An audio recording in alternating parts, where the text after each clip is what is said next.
Welcome back. Going to continue the Steve Jackson Sorcery. This is Blind Playthrough Part 6.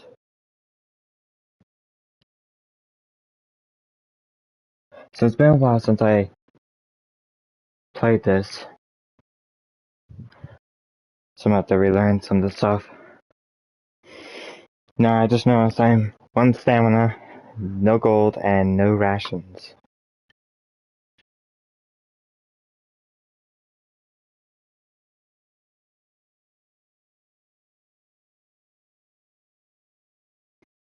Right, that was the last thing that happened. So I will help you, you tell him. Wizard nods. I thank you. He raises his arms and begins the spell. The raging goblins stand like statues. You feel yourself lifting up from your body as though you had been snatched away by birdmen. As you lift into the air, you hear Laura cry out one last piece of advice. Find the lines, and find the order of the lines. Care dwindles beneath you and you feel your body growing weaker. Let's see here.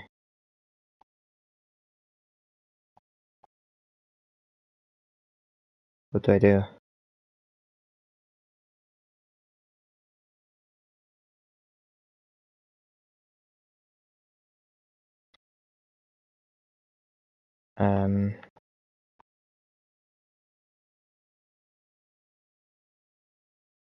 Like you have to press L1 to go back.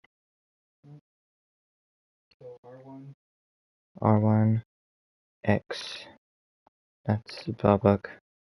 What about R2? Change your back. L2. Continue my search. Cancel.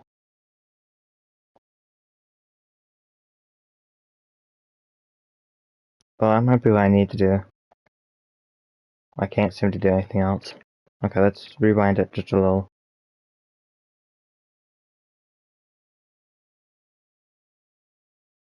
Continue. There we go. So I believe we are like going backwards. You gotta go back in time.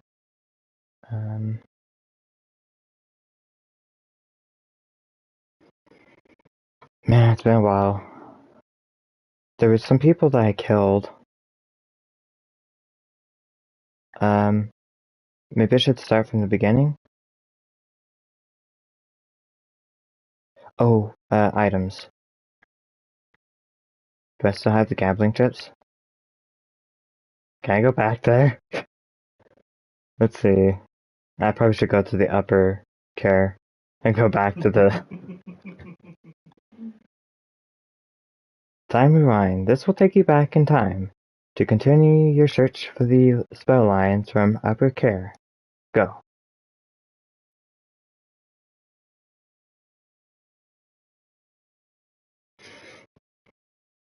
So I will read some of the stuff. You're drenched. Oh, let's see if I still have.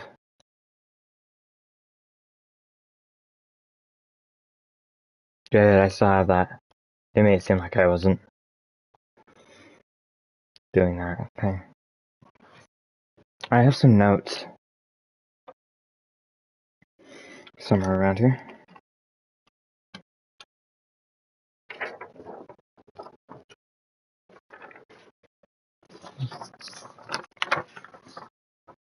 Okay, I got my notes.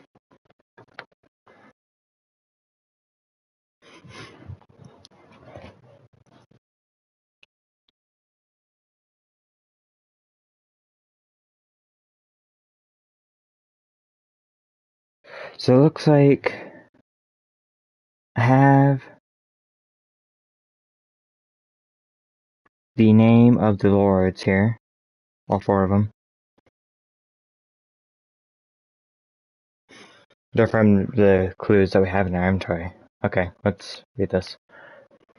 You are being wrenched in directions you don't know exist. The pain is unbearable, and just when you think you will go mad from it, the voices tear you apart. You struggle to grab onto your belongings and your very self as you tumble down from the clouds. And then you are awake, your eyes open once more. Your surroundings have changed. The sun is rising over the streets of Upper Care. A few creatures roam this way and that, unaware that they have walked these streets in just this fashion once before. In one corner a spring bubbles with fresh water. Okay, that was all now.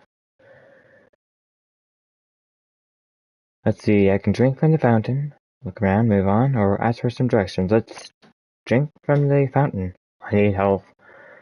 Badly. You cup your hand to the water and drink a mouthful. It is fresh and invigorating, as though the water was enchanted. Sweet, I got some health back. Okay, can I drink more? No? Let's ask somebody for directions. You stop a passing creature. Excuse me, I need to ask you. The creature's head is bowed, and it doesn't look up, but it pulls itself free and hurries away. It is too miserable to speak. Okay, look around. Looking left, the road heads through the residential area that seems well cared for.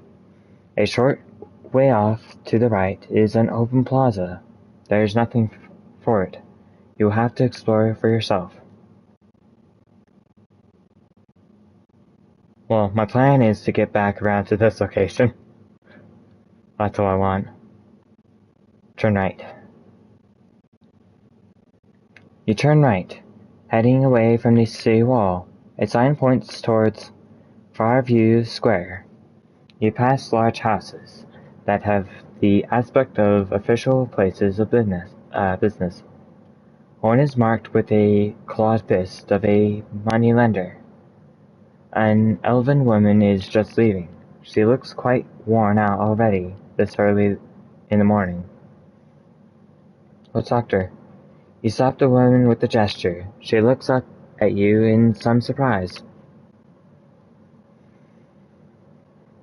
What is this building? You ask. The woman looks at you in some surprise, as though she thinks your question must be a joke. It's a moneylender's, she replies. Though why they call themselves that, I don't know. She gulps back a sob.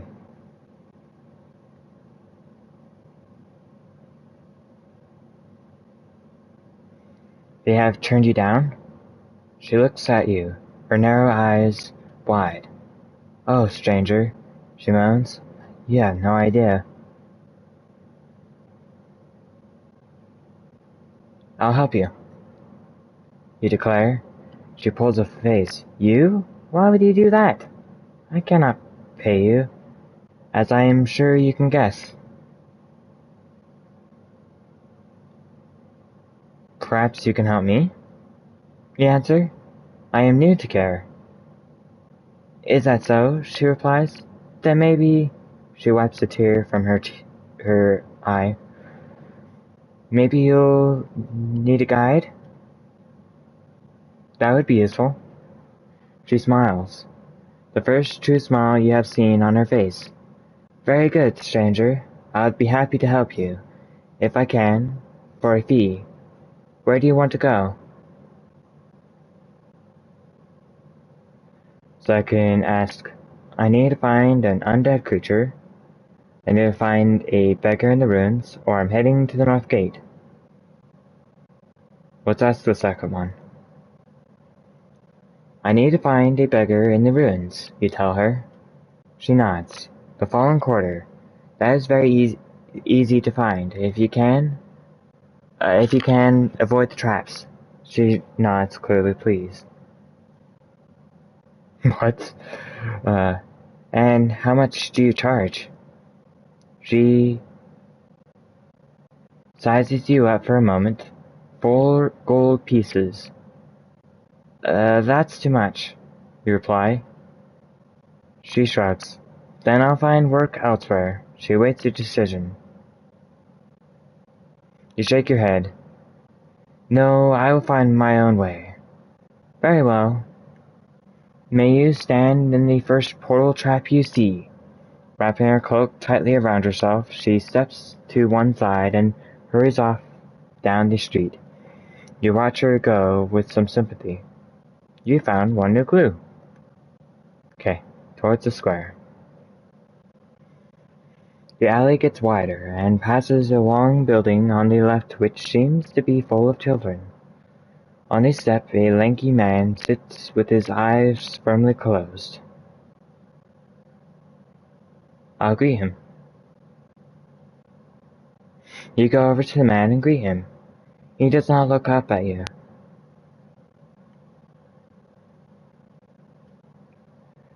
What is this building? You ask. The man does not look at you. His eyes remain closed. Is he asleep? Do you play swindle stones? You ask. The figure nods once. Slowly, from his pocket he produces a set of die. We play for fun? The creature laughs once, barely. You pay me for your life, he replies. And what do I get if I win? Your life, the creature replies. Play or forfeit. Looks like I gotta play. The thin creature hands you your dice and waves at you to bid. Roll dice. Let's start at... you're not serious about the stake for this game, are you? Let's see.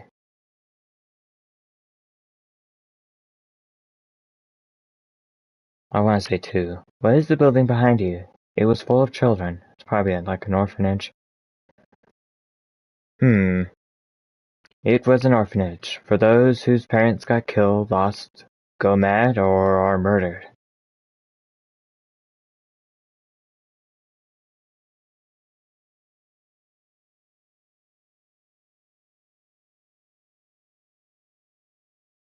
Who looks after them?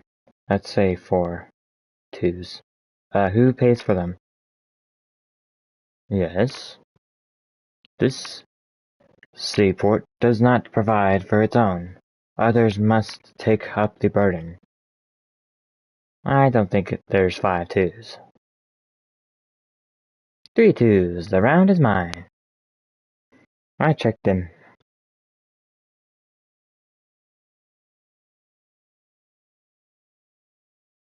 I played another creature earlier today.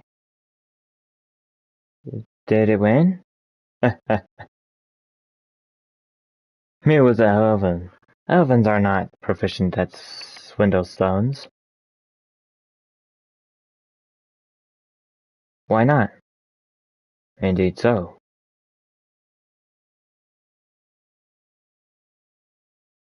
They are inventive creatures, but with interventions comes a short memory.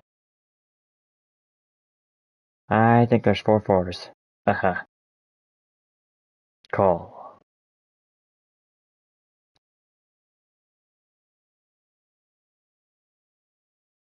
He wins around. Okay. Gotta be careful.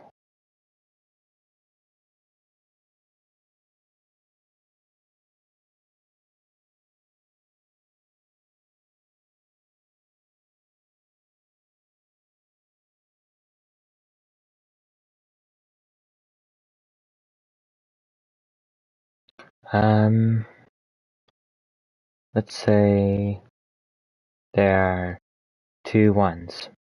What happened to the children in the orphanage? Are they put to work? Once they are old enough, they are put to work in the orphanage. Care always has more orphanages. But who pays for them? There can't possibly be 5 threes. There are always ways to make money when you have idle hands.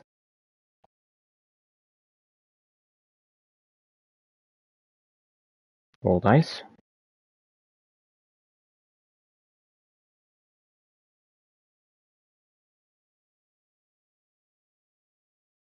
Okay, well, let's say there are 3 4s. Okay. Oh, that's possible. Well, let's call. Ah, it got me. I didn't think you would have one. But not a lot I could have done. You're not serious about the stake for this game, are you? I am not giving a joke.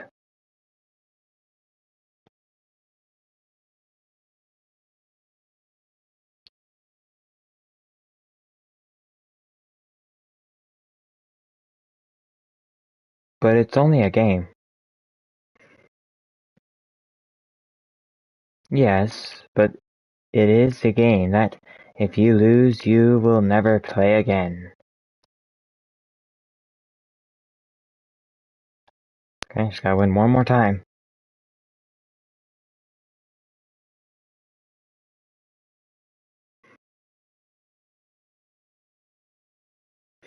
This is nice weather we're having. I'm playing for my life. Yeah, do you want to discuss the weather? 2 threes. Why not? It is something we are both experiencing. You will experience losing, my friend. Be sure of it.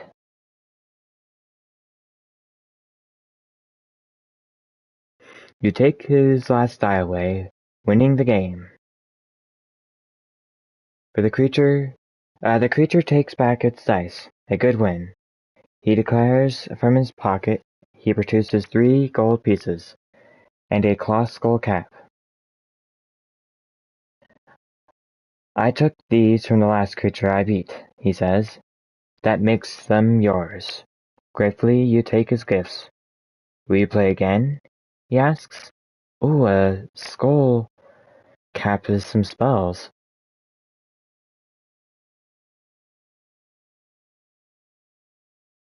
Oh, I think I will play against him. Let's check my spells first. I want to see what one was the skull cap. Oh, here we go. Tell. Ooh, tell. Very nice.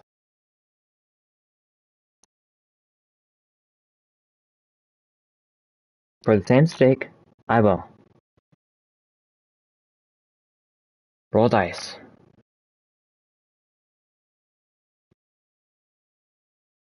I'll say 1, 2.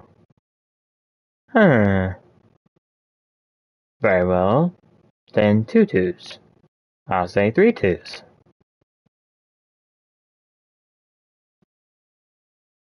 3 fours. I'll say there are 4 fours. There easily could be. Okay. I'm gonna lose this one. I should have said one more. Okay, let's see here. You should have seen the weather last week.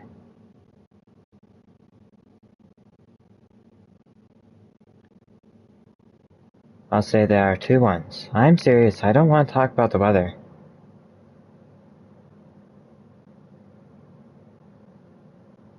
This round isn't finished yet.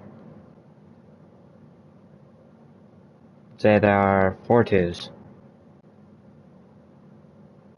He calls. Fill dice. Aha, my round. This is my round. Very good. Now we're on 3 and 3 die. Let's begin with 1, 2. Very well then. 2 fours. Let's say there are 4 fours, anything higher than I'll call. 5 fours, okay. Call. You can't possibly have another 4. Yes, I got him.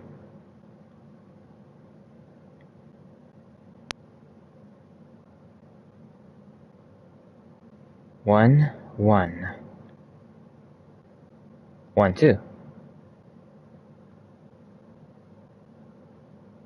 Okay, I'm calling. Only 1, 2. The round is yours.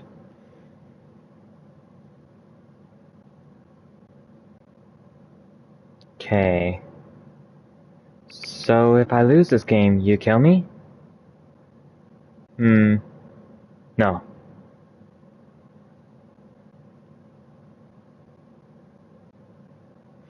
I knew it. Call.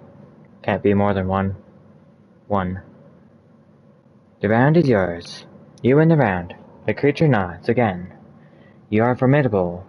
Handing you 6 more gold pieces, he adds. I'll not play again. It will take a long time for my orphans to earn enough to cover the debt. You'll take the money and move away down the street.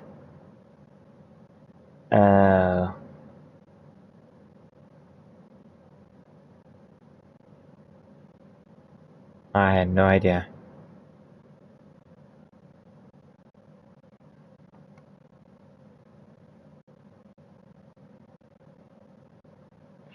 Fireview Square. You are back on the approach to Fireview Square. Once again you stand in the plaza of the Red Eyes, the heart of this half of the seaport. In all directions, roads lead off. Some, no doubt, to houses of nobles, and other directions into danger. On the other side of the square, the main road continues on through a low arch. 1,000 other archways leads off in all directions into Upper Care.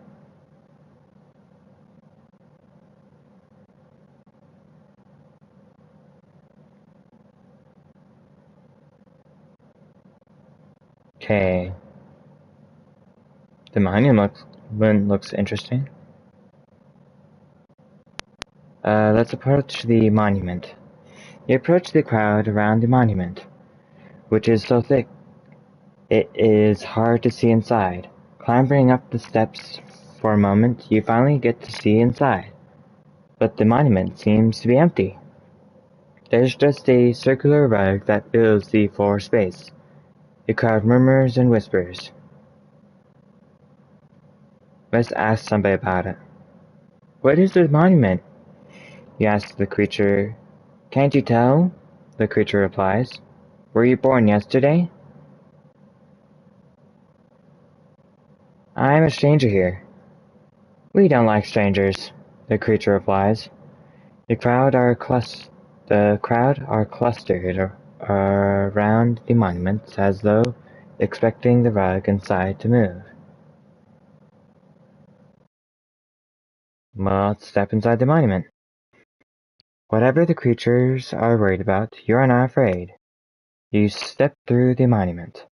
But just as your foot is about to touch the regular rug, there is nothing there, and then you are falling.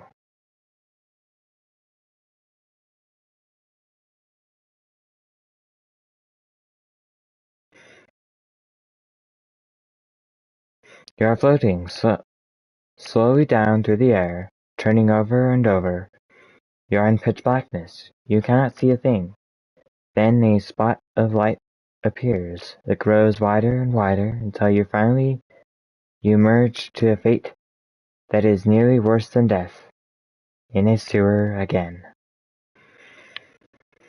You have landed in a disgusting pile of unbelievable filth, slime, excrement, sludge, dung, and dredge, all the way up to your neck. You are evidently in the sewers of Care. Get up. You start to struggle up to your feet, when a splashing sound to your left draws your attention to a small opening in the wall right next to your ear. Something is coming. But stay standing. Ooh, I took some damage. You cannot bring yourself to duck, and you simply hold your breath as the filthy liquid explodes from the chute. A moment later, you are violently sick. Gasping for breath, you wipe yourself off as best you can and wade out from the heap of filth. You can feel it in your eyebrows and your boots. Where am I? You stand in the cavernous sewer tunnel, filled knee-deep with slow-flowing, stench-filled water. It is pitch black. You could be standing on a mountain top or inside a coffin, except that is for a single speck of light, somewhere in the far distance. Let's make my move. Tunnels disappear off into the darkness.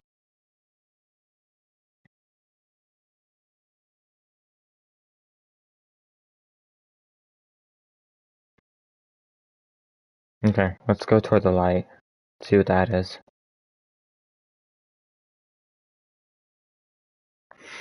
You make your way up the tunnel towards the distant light. It is slow progress as you creep through the dark. Keen not to trip over into the muck, the distant light grows closer. Whatever it is moving quicker than you. Ice-cold water drips from the ceiling and runs down your neck. Let's wait. This could be something dangerous. You wait. And within a few moments, the tunnel is filled with goblins. There are not one or two, but a whole army, led by a tall, stocky elder goblin, and chanting a weird gurgle tongue. They pause a short distance away from you, and the leader steps forward. You should not be here, the goblin declares. This is the domain of the Mad King and all of us.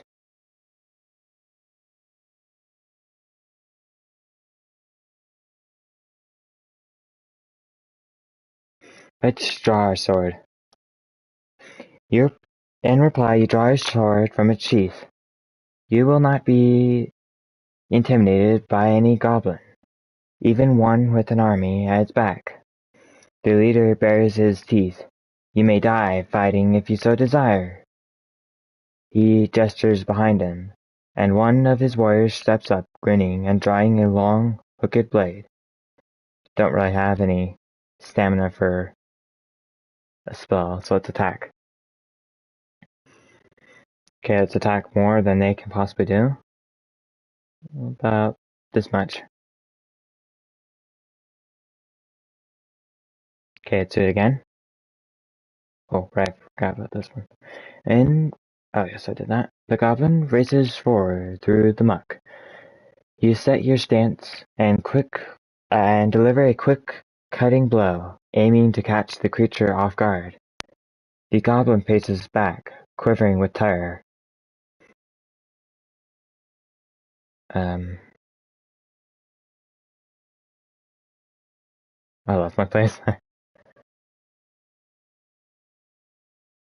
Oh, right there. The monster growls and spits. Okay, let's see here. Let's do another 7. Yes. Awesome. Chasing the goblin, you leap forward and push the edge of your blade towards its neck. You have defeated the goblin. The goblin leader laughs. You are feeling breathless and weak, and can barely stand. The goblin takes advantage of this and rushes you in a grand number. You cannot escape. Something moves, and everything goes black. You have found one new clue.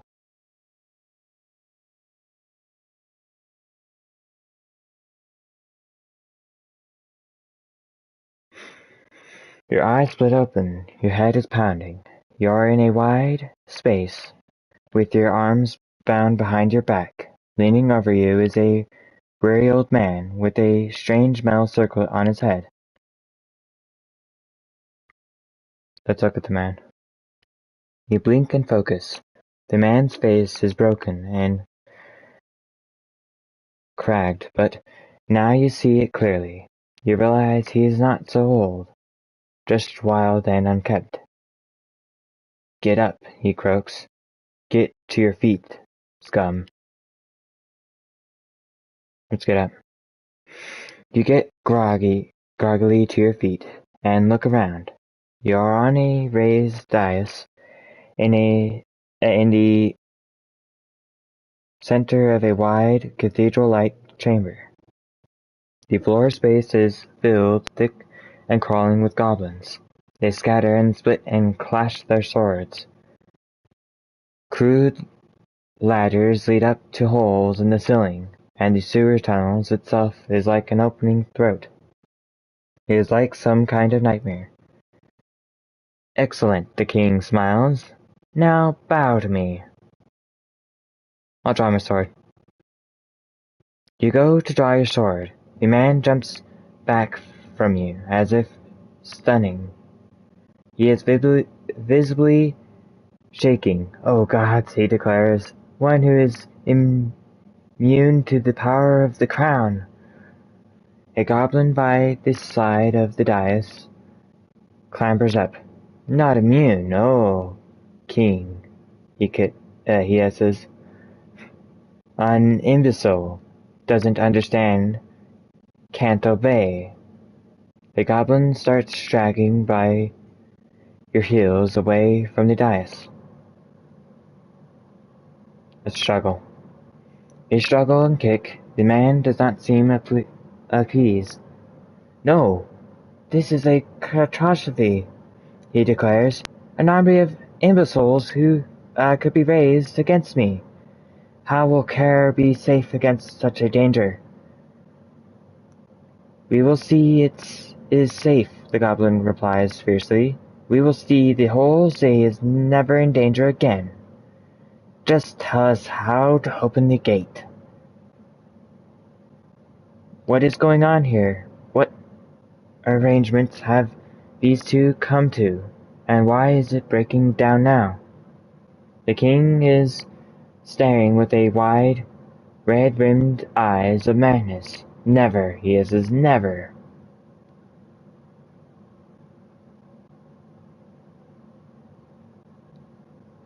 I'll struggle free. You twist and writhe to escape the goblin's grip, but he simply calls over two more creatures to behold you down. They oblige with vicious glee. "If you will not tell us," the goblin declares, suddenly standing tall, or as tall as he can, "then this trade is ended." He makes a sharp gesture to the goblin horde amassed behind him. The goblins begin to scream with murderous intent, surging forward to the dais.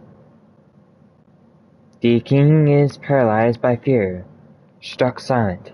You are released, quite forgotten in the churn of events. I'll draw my sword. The sight of so many goblins turns your stomach, and you draw your sword, ready to stand between them and anything, even the maddest of kings. But their numbers are far more than you can turn back. You slice one, fell another, then three elbow you carelessly aside. You stumble from the dais, while behind you the goblins swarm up the dais. From the center of the chamber comes the king, blood-curdling cry. By the power of the crown, The power cannot have been great. The goblins cheer and celebrate as something, a head, is thrown up into the air, then falls again. Let's make a move. Continue.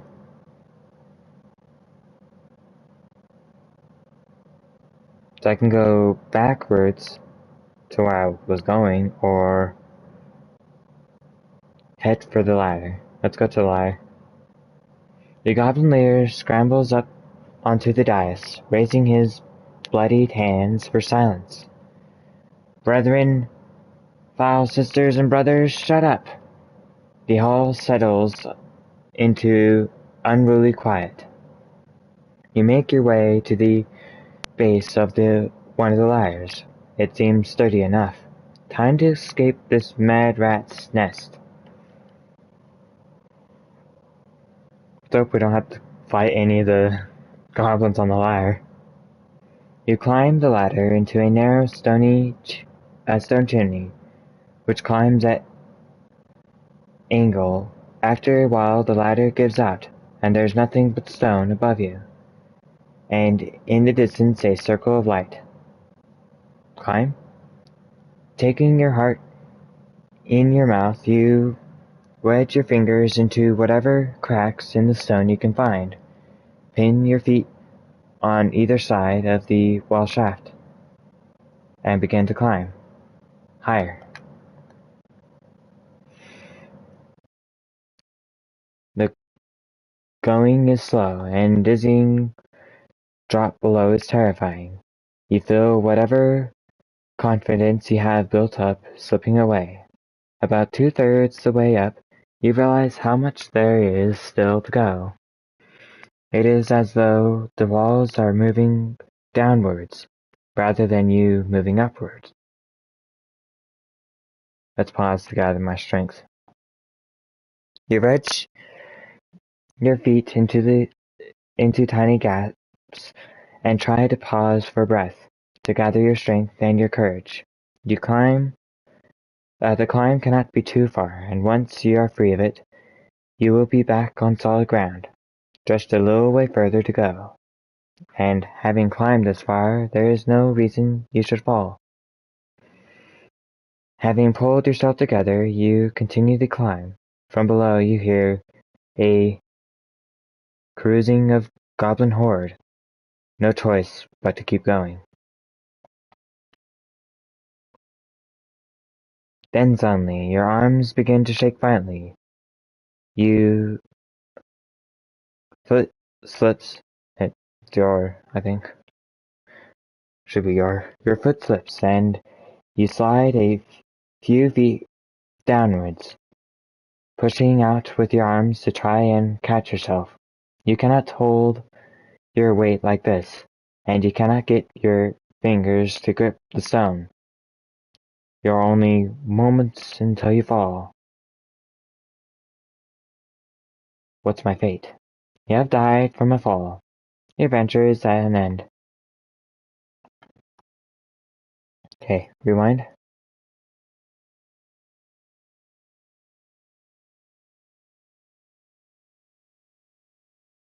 Rewind.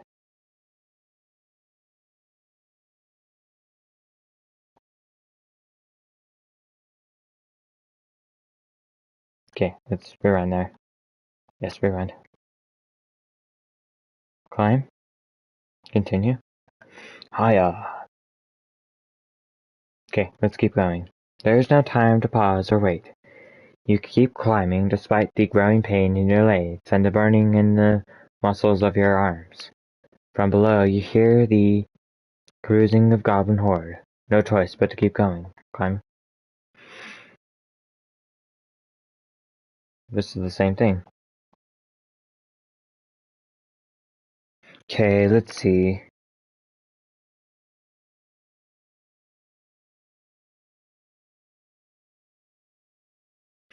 Okay, it looks like I gotta go backwards all the way. Because I can't cast a spell, for the most part. I suppose I could look at it real quick. Oh, you know what?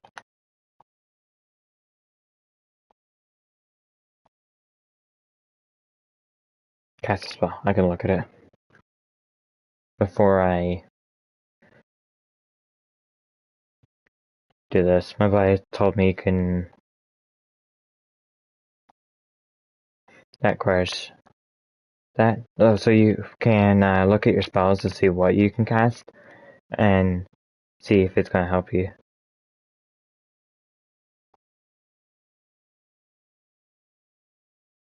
And I did fall off. Far?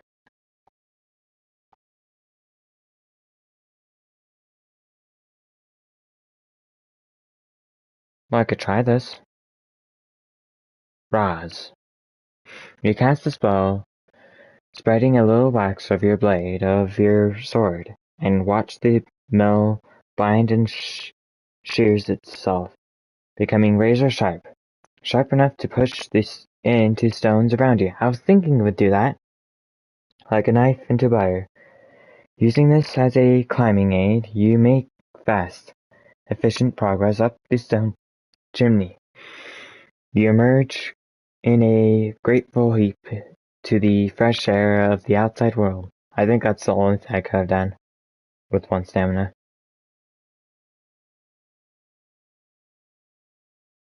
Oh, I'm back here.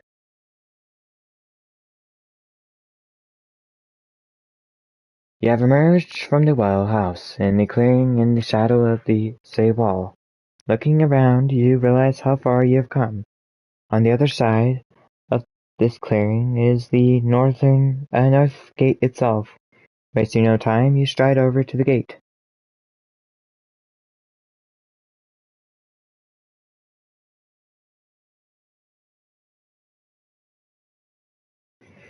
You reach the other side of the clearing unscathed and stand below the enormous doors. Well, I'll try and force the doors open. I don't want to cast a spell even if I could. Which I don't believe I could. You haul the door. The gate does not even rattle. You hear a scrambling noise in the distance. Because I don't have anything. I don't have like one of the lines I need. I'll wait. There seems to be nothing you can do. You wait. Wondering if anything will change. Suddenly you are not alone. A phantom voice issues from the wood itself. Halt, stranger. It booms. Do you know the spell which controls the gate? I do not. You reply honestly. The voice begins to laugh. Then the gate denies you, replies the voice. From across the clearing you hear a scrambling sound of metal moving over stone. You look around, but see nothing.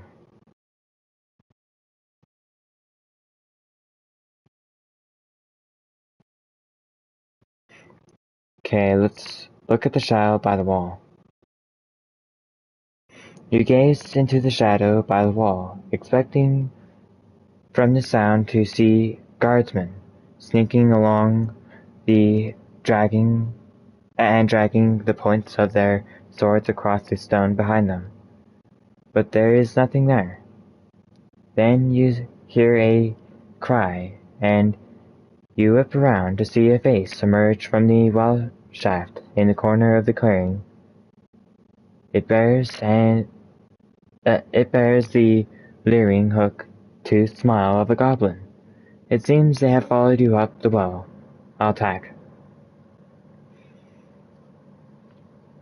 You stand your ground, one hand on your sword, your mind searching the stars to prepare some magic. Then you see that behind the goblin is another goblin, and behind that is another. This is no survey party. The whole goblin army beneath this city is finally emerging. And while you can defeat one goblin without the slightest difficulty, even two or three, the clearing is filling up fast.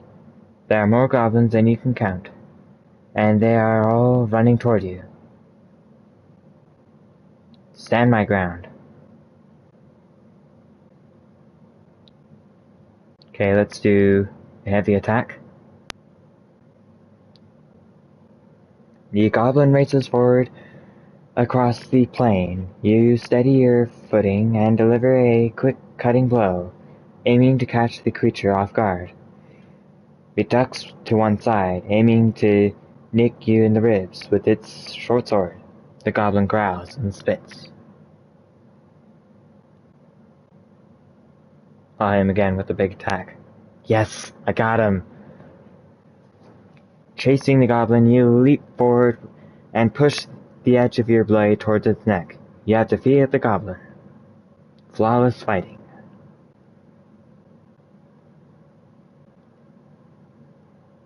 You wipe your sword, spinning about to take the next goblin, but the others have raced around you, heading straight for the gate. The goblins at the gate are trying to heave it open, but without success. It seems that with their king dead, they do not know its secret. Instead, they are trying to form a ladder, clambering on each other's shoulders in a great pile. What they intend to do once they reach the top, you cannot imagine, unless there is something out there that wants to get in. It will take them some time, but there is nothing stopping them. There are no guards here at the north gate. No one else emerges, and they are starting to organize. One, a leader of some kind, is hoisting up by others so he can address the crowd. "Care falls," he screams in a girl voice, "and every creature dies." Perhaps when their rampage has begun, you will be able to find another way through the gate and continue your mission, so long as you're willing to let Kara burn. Do I have any spells I can cast? Let's see here.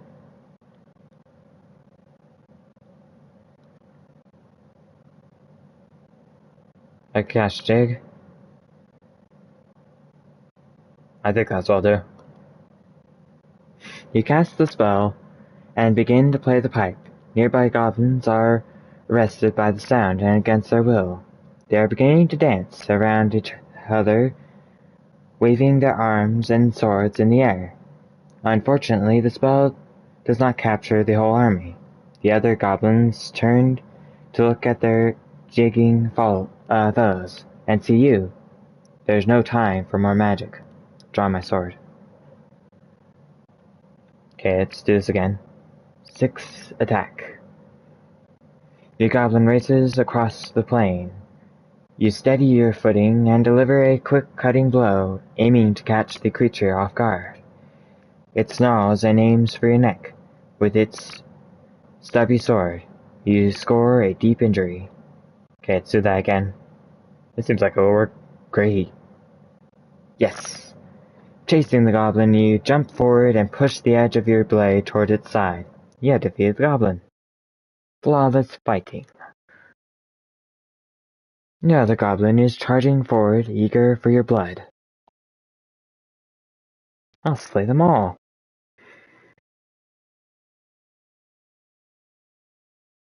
The goblin races forward across the plain. You steady your footing and swing with a quick cutting blow, aiming to catch the creature off guard. It paces back, quivering with terror. Another 6. Oh wow, that was close. Chasing the creature, you leap forward and drive the edge of your blade toward its side. The goblin has its blade raised for a strike. The creature is unprotected. The goblin is a weakling. The goblin growls and spits. Its swing full. Yeah. You maintain the pressure on the goblin, keeping your weight back. You slash sideways and defeat the goblin. Flawless fighting. More goblins are appearing on all sides. Keep fighting. Maybe I can slay them all. Okay, I think I need to... Let's do a little more than 6. 6.5, I think. Okay. The goblin rushes forward across the plain. Okay. Again. Chasing the goblin, you leap forward and push the tip of your blade toward its arms. It has its sword lifted for a blow. The creature is unprotected. The goblin's almost defeated. You keep up the pressure on the creature, keeping your weight back. You slash sideways. You have defeated the goblin. Flawless fighting. Yeah, another goblin is heading your way. Ooh! The goblin rushes forward across the plain. You steady your footing, and it growls. To swing with all of its might for your neck. The goblin's last stroke ends your life. You fall to the floor. Try again. Knowing that he's going to do a heavy attack like that. Oh, I didn't see his stamina. Should pay attention to that. The goblin marches forward across the plain. You ready your footing and swing hard for the creature's throat. The goblin growls and swings with all its might at your throat, leaving itself exposed. The goblin is weakening. Let's attack at full.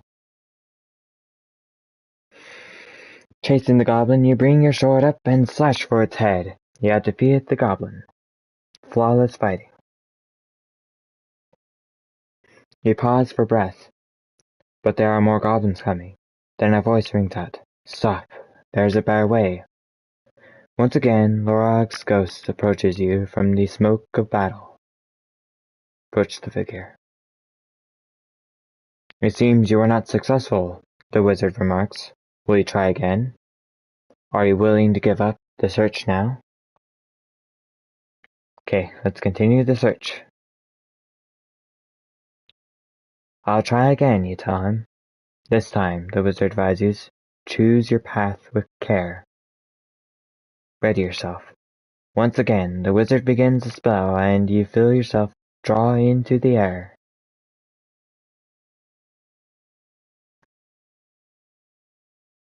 Okay, well, let's go back to the same place. I'm trying to get to the hall.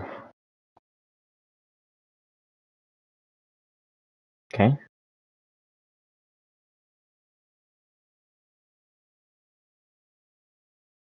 Let's leave the square. You look around the various exits from the square. Through the arch. You walk between the narrow buildings until you reach a fork. To the left, the road continues toward some kind of bustling market, while to the right it leads down a short street. In the center of the fork is a great bronze statue with some kind of pot at its feet. Armor with the statue.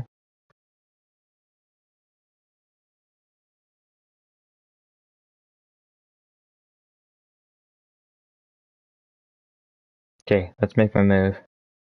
Time to move on. The left fork. You follow the road to a wide open space laid out for the market. There are several stalls, all selling the same goods. There are traders arguing loudly over who has the cheapest or best quality. Well, I can't go into the area. Okay, let's browse at provisions. Browsing at the stalls, you find this food is reasonably expensive, with the cheapest provision being sold at 3 gold pieces each. One trader is also selling a wrapped package of 6 mils worth for 15 gold pieces. But you do not have enough for that. Okay, let's buy 3 mils. And this time don't fall into a sewer. You hand over 9 gold pieces and place the provisions into your pack and move into another area of the market. Okay, let's go back to the statue and see if I can try and get to the gambler's hall. Let's look at the statue. That's what I did to get to the area. The statue is of a giant brute wielding a club, and at its feet is a large pot filled with gold pieces. This must be where one of Kair's many gods, with the pot intended for worshippers making offerings. Although none of the passing creatures seems to be throwing any in. Okay, let's look down the shore street. Looking down the shore street, To the right, you see a sign above a doorway reading "The Gambler's Hall of Balada." Several seedy-looking creatures mill about on the steps. Cheerful creatures go in, and miserable creatures ones come out. Make a move. The day is drawing on. Sweet, I can finally go back in. So I have 18, I believe, items. Last time I was doing this, and I had a whole bunch of this, and then I exited. Okay, 16. And I wanted to continue doing it, but I couldn't get backwards.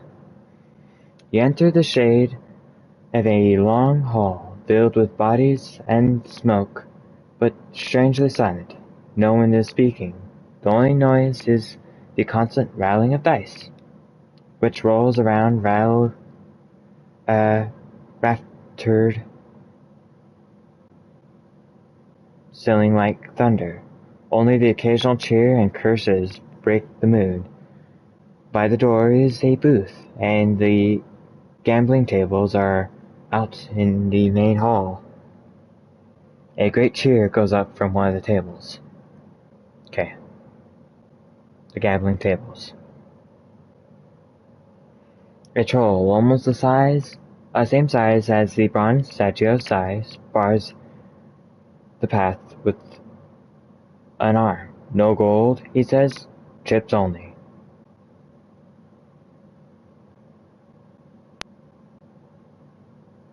So I could push him aside.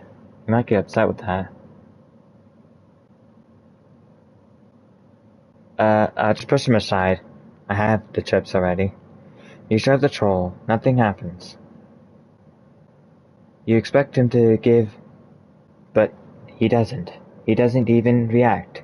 When you stop shoving, he barely even blinks to register the change. I have no gold, you tell him. The troll seems to know what to do here. He lifts you up by both arms and carries you out to the street, dumping you on the steps. If you can't pay, you can't pay, he growls, then watches arms folded to make sure you don't return. Okay, I'm rewinding that. I have the gambler's chips.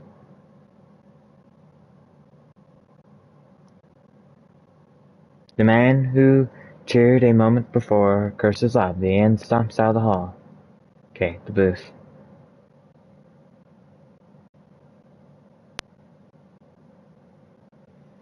You go over to the booth where the spin lady is handing out gambling chips.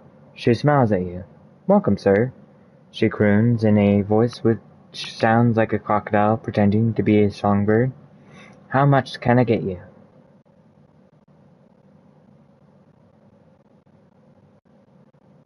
Don't pay? "I don't fancy odds," you tell her.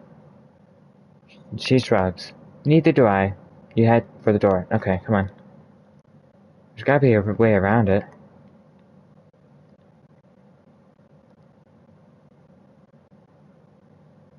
How much should I take? Okay. Of course. I have no gold. This is annoying. I have the chips. So you have to have gold if you want to play. Even if you have chips in your hand. Okay.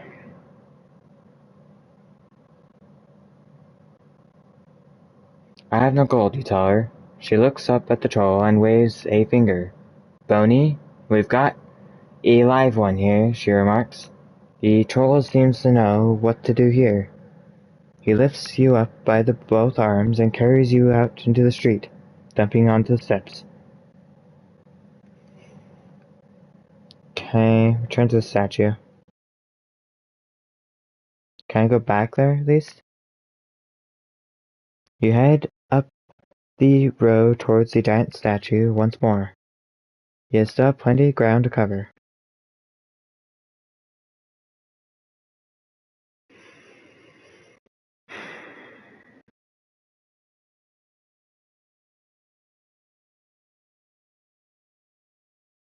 This is annoying. So it doesn't count that I have gambling chips?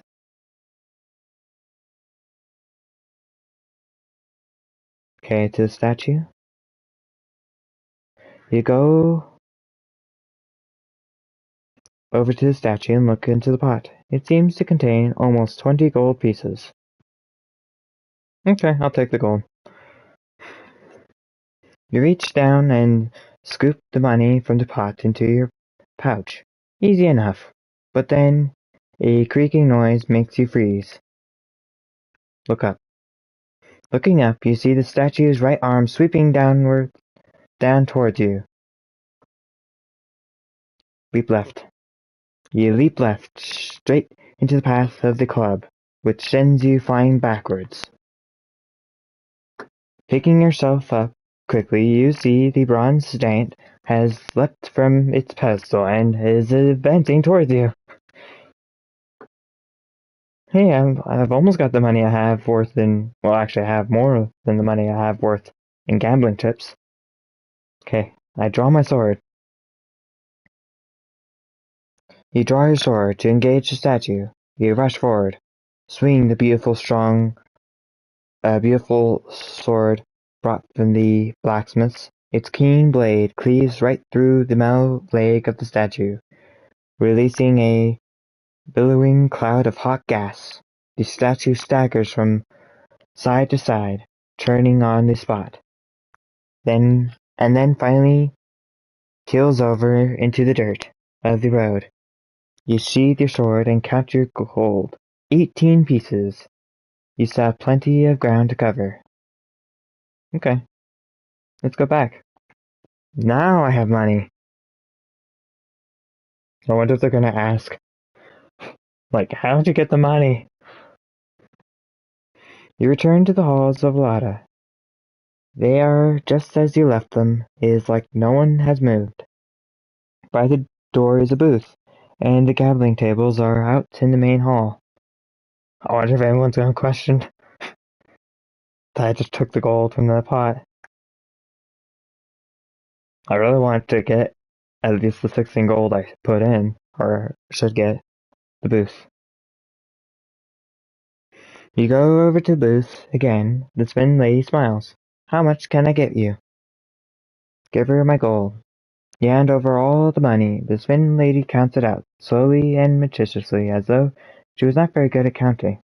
Then she hands over the 18 chips, in the assortment of colors, which you add to what you already have. Have fun, she says cheerfully, gesturing to the gambling floor. The troll steps aside and to let you pass.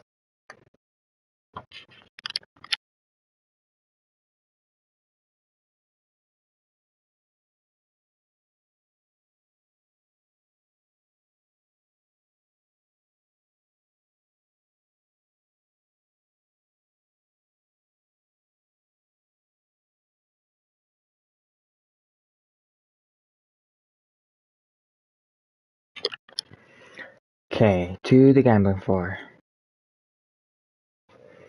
You walk onto the hall. Players from all races and descriptions sit either side of the two long wooden benches, starting games with each other, finding them out, and exchanging tips and moving on.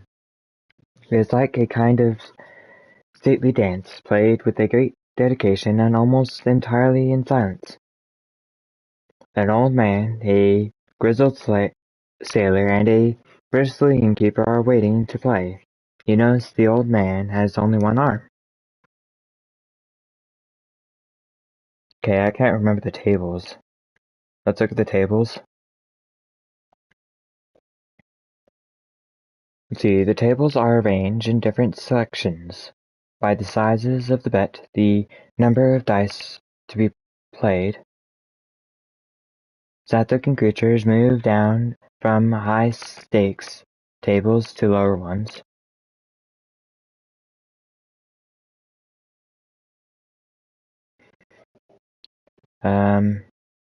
Sad-looking creatures move down from the high-stakes, okay, yes.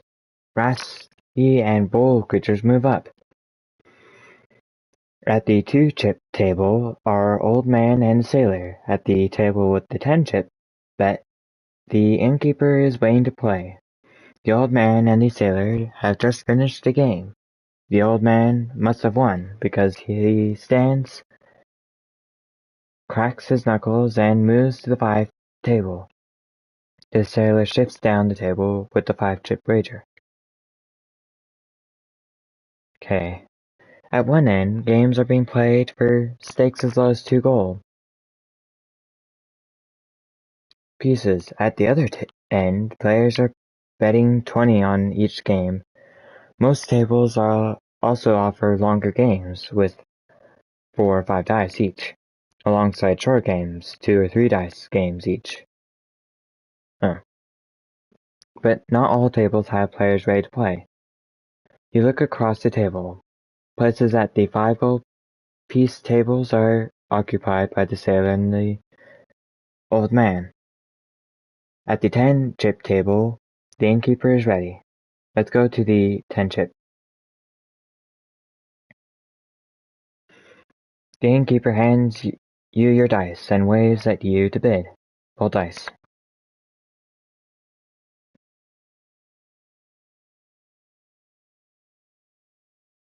Okay, let's say there is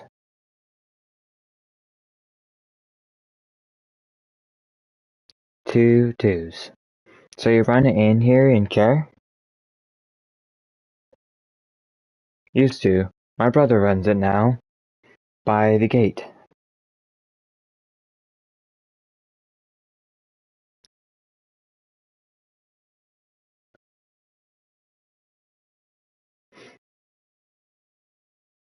Get too much for you? I ran out of my money. My brother had a little. I've got some of it now. Trying to, pay him back.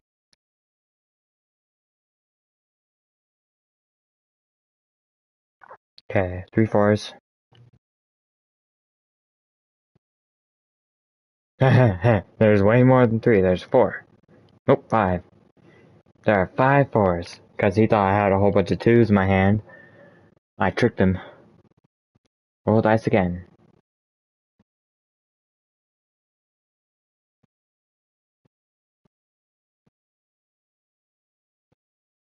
Are you staying in care for long?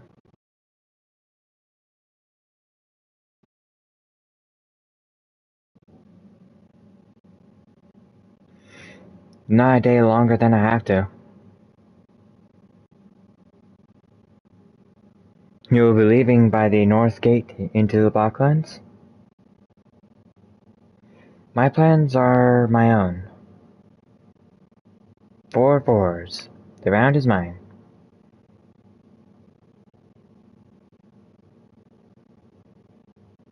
Let's open up with...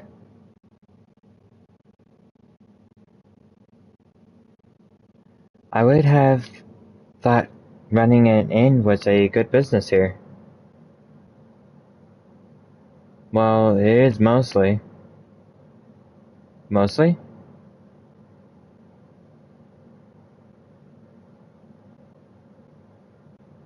It's good money until a ship comes in. The sailors can drink, and they really can drink. Isn't that good for business? It's a 5 fours. They pay for the drinks, but they never pay for the furniture they break. Oh, he tricked me. He really tricked me. Thought he actually had those in his hand. Listen, you couldn't let me win, could you? Why? It's just a fine man like you don't need money, but I really need money.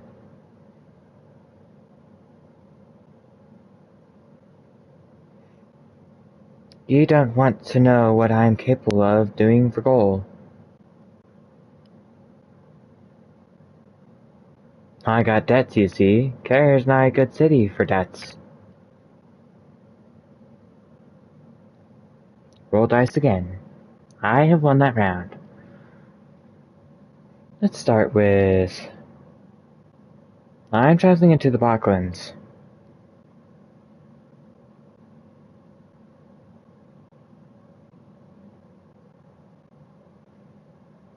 I've not heard of anyone who's been there. It's a marsh, I think.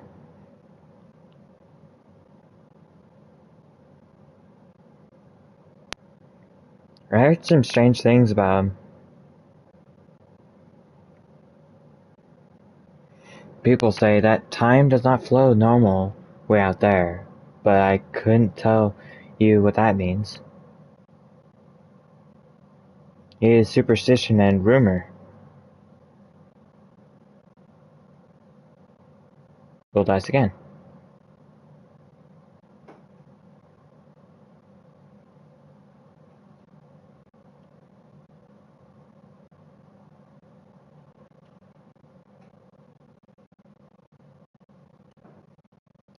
Okay, I'll say there's two twos. He can't do much if he says anything more than that. Okay, let's go.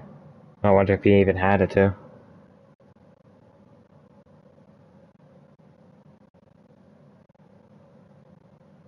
Okay. The round is mine. You flick the innkeeper's final die off the bar with a grin. My game, you tell him. With a heavy laugh, the innkeeper hands over 10 chips. You are now 44. He gets up and moves over to the lower stake table. Stay put. The sailor counts out 5 dice each and waves at you to bid.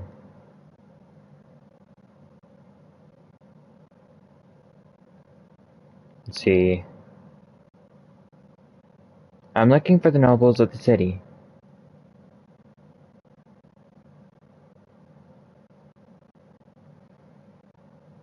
I'm a sailor. Most nobles don't hand run docks.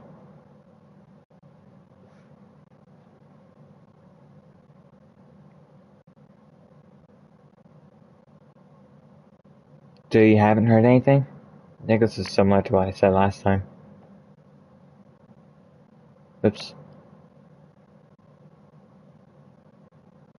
Why are one then doing the deck?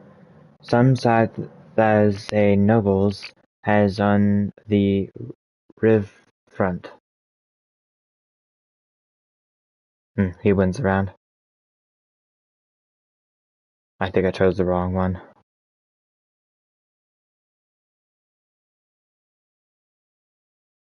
Yon la Tekarosok?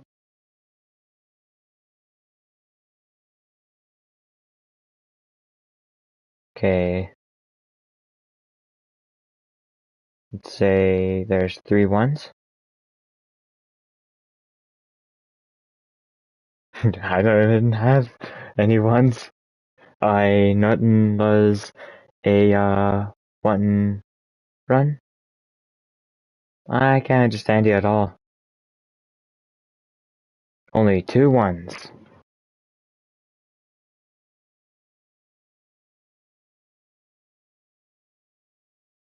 Let's see here. So you're a sailor?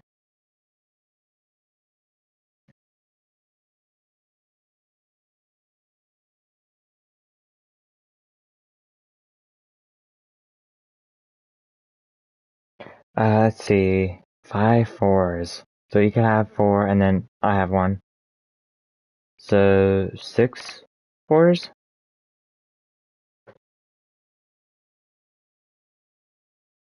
Okay, that's this. Haha, now I got him. Me voice was one with that. It just gave me a clue. Only 6 fours. The round is yours.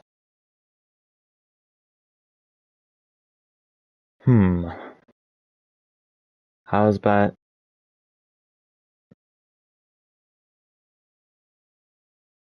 Okay, let's say there's 2 4s. He says 3 4s. Got him. Only 1 4. The round is yours.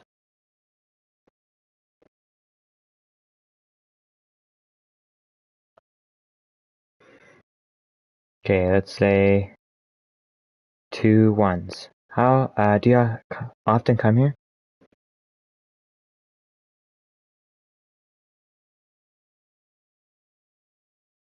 To Koryaman or to Voloida?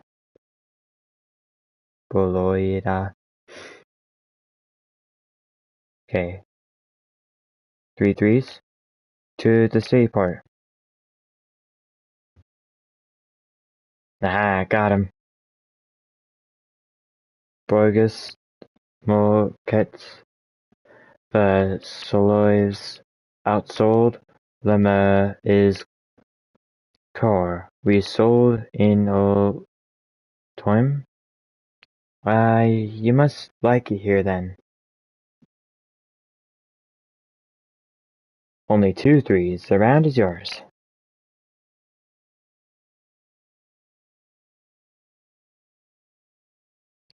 One 4?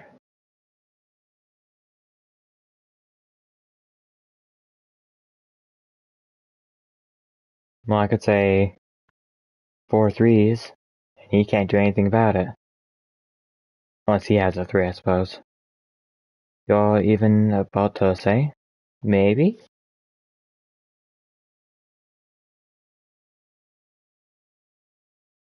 Reveal dice. There are 4 3s. The game is yours. You take his last die away, winning the game. With the frown, the sailor hands over 10 chips. You now have 54. He bids you farewell and shifts to the 5-stake table. I could just stay here. Although I'm kinda worried I might lose the chance to buy stuff. Like I did last time. Okay, so let's stay put. I could go to a 25. That's a little much though. Let's stay put here. You remain at the tables. Over on the table with the 2-chip wager, the old man and the innkeeper have played each other. No one joins you to play. You sit back and watch for a while. The players on the tables form themselves into pairs, and settle down to play in deathly silence. The rattle of dice fills the halls like the clash of swords in a barrack room.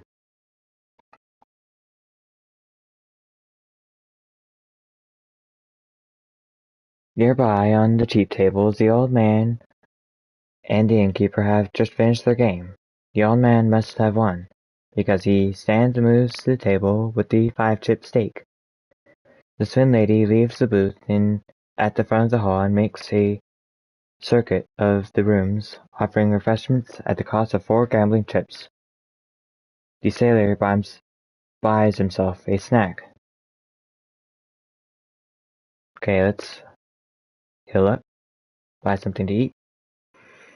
You buy a hill fox thigh and eat it quickly. Someone curses from the back of the hall, but no one seems to notice.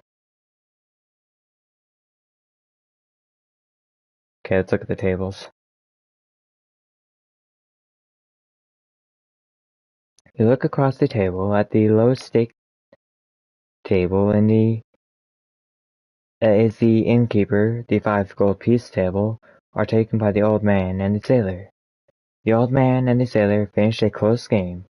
The sailor is now broke, and, swearing colorfully, he marches out of the hall to find something to drink. The pious-looking monk steps into the hall, looks about, and then sits down at the table with the 10-chip bet. Let's pick the table. You look at the table. You look for a table with a partner ready. You look across the table with 2-chip table is the innkeeper. At the table with the 5-chip wager is the old man. On the other side of the room, at the upper table, is a monk. At the upper table, the monk is waiting. Okay. To the long tangle table. 5 dice again.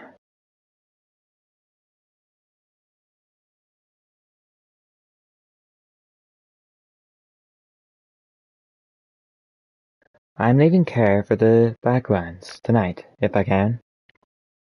3 ones.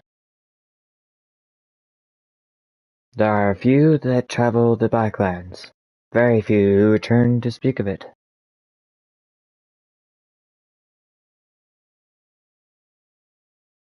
Have you met any who have?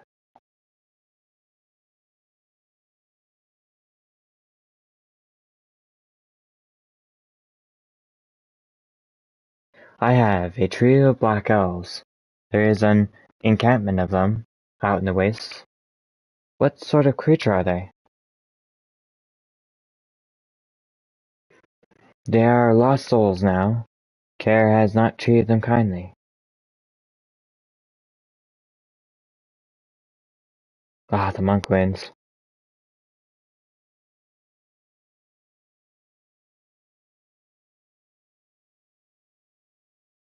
I have asked Belada many times to allow candles in here. It would make the ritual much better.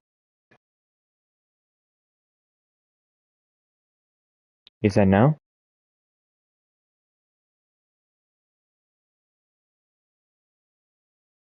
She did. Yes. Belada does not spend an odal where she does not need to.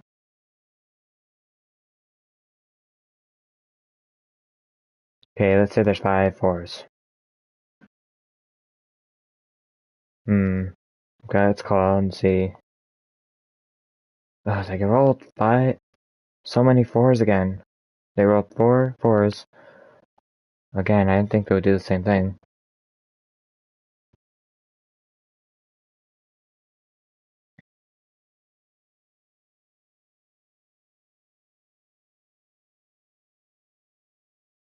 Okay, let's say there is... What's a monk doing gambling for money?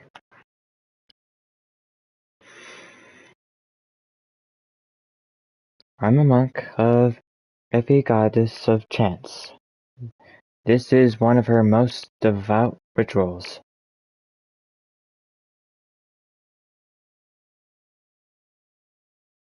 But what if you lose? I will not lose. My goddess is with me. Then how can I hope to defeat you? Yes, one round now. Roll again.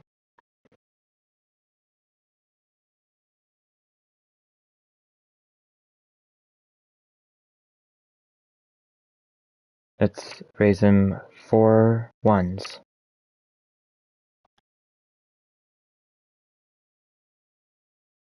I got him.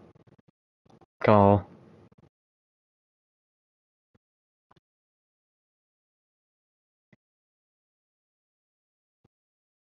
Okay, let's start with what lies beyond this hall.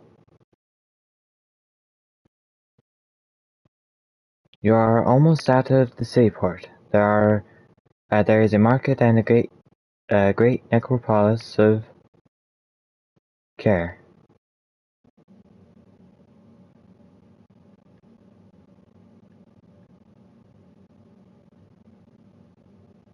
What is necropolis like? Necropolis, not that.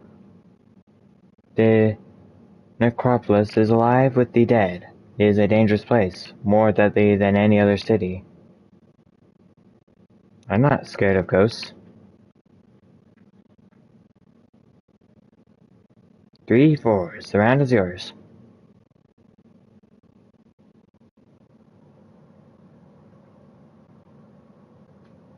A long time ago, the Blacklands were well populated before Kara was built.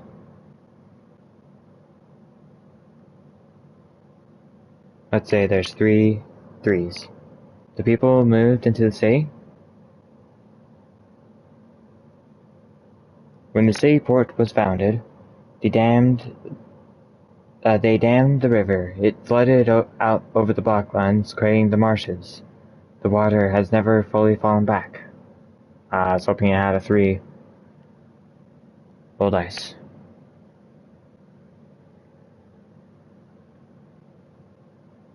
Let's say there is 1, 2.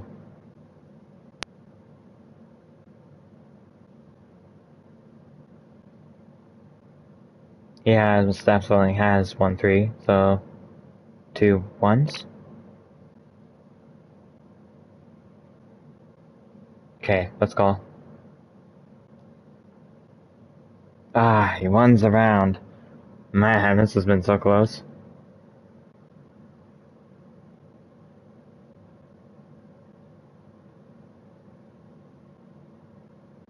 Oh. Oh, okay, let's see. Well, let's say 1, 3. 2 threes. Well, I have to hope he doesn't have a 3 or else I lose.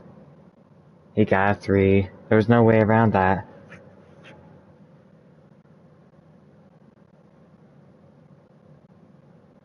Game over, the monk declares. Shrugs, you hand over 10 chips to the pious-looking monk. You still have plenty, though. How much do I have? 40? Okay, well, if I lose one more time, I will cash in. Okay, stay put. The monk counts out 5 dice each and waves at you to bid.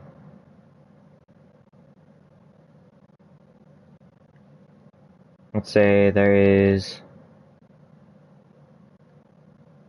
3 threes. The round isn't over. 4 fours? Very well, let's try higher. 5 fours? Okay, let's go even higher. 6 fours. 7? Well, if he rolled all 4s, then he would win. Let's see. Yes, I win.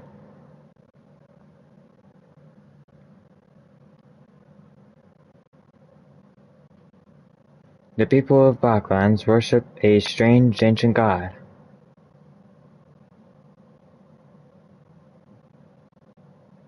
Is that so? The god's name is Thruff. Though whether Thruff is a god or goddess, I do not know. Nor do I know what the goddess' devotion was.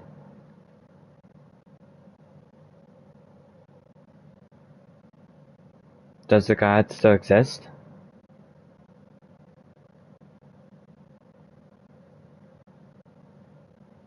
Without followers? I do not know if such a thing is possible or not. Ah, he wins.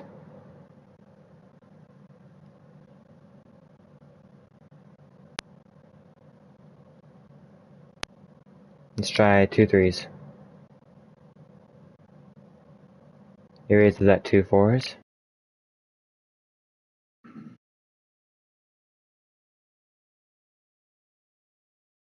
3 fours. 4 fours. Okay, let's call. Nope, he doesn't have 4 fours.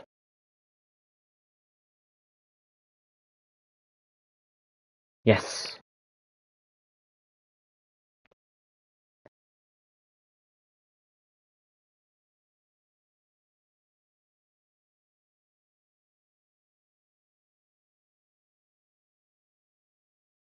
Okay, let's say there are 2 ones.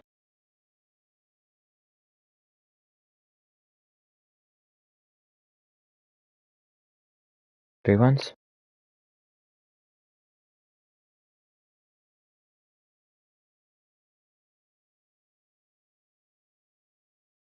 1. I were to call. I was thinking about calling, but now that won't work. Okay, 5 fours.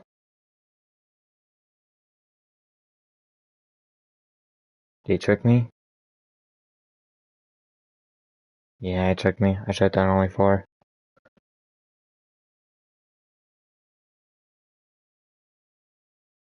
Okay, let's say there are 1-1.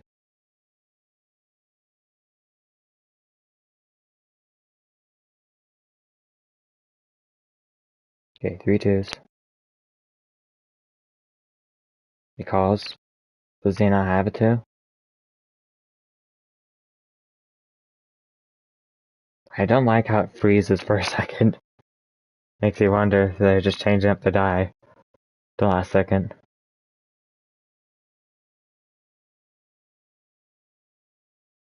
1-3. 2 threes.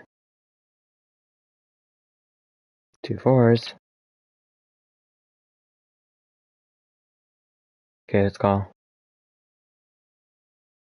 Sweet. What? I thought I won that one. What? Oh, okay. Never mind. I wonder if this guy's programmed to win all the time so he can't gain more money.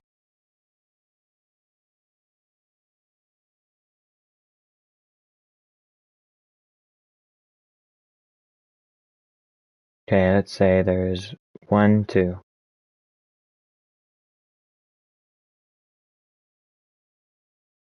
1 4. 2 fours. Call. There's nothing I could have done. All done. I wasted my money. Continue. Smiling, you give 10 chips to the pious-looking monk. You have a lot, though. He nods once and with a beatific smile to everyone present, he swaggers from the hall. Okay, change the table. You get back to your feet.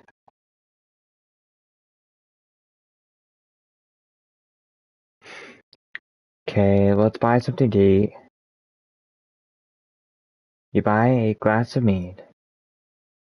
A creature with only one eye gets up, sobbing, and runs out of the hall. It has lost the other eye in a bet. Okay, let's cash out. You have had enough. You return to cash your chips at the booth. The Sven lady smiles and exchanges your chips for 26 gold pieces. I see you've won big, she exclaims. You reply with a smile and head back onto the streets.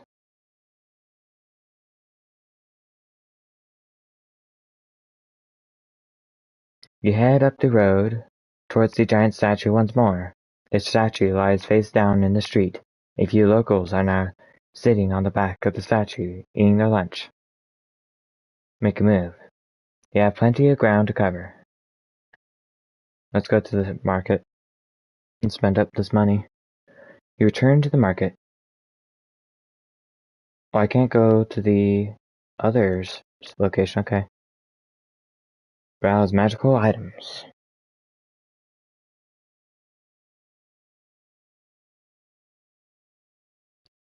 You scour the market for items that might be useful to you in magic, but find nothing, except for one jeweler's stand which amongst a lot of very expensive and overpriced jewelry is offering a sun jewel for sale at the exorbitant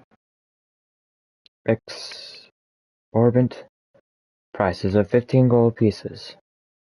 Well, before I get that, let's see what the gem gives me. Is it jewel of gold? No.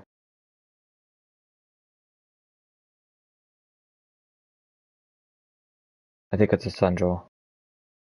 The spell may only be cast upon the yellow sun jewel. Once cast, the jewel will glow, either brilliantly to dazzle attacking creatures, or just light enough to act as a torch. Yes, sun jewel. Okay, let's haggle. Lower the price. You put the gem down on the table.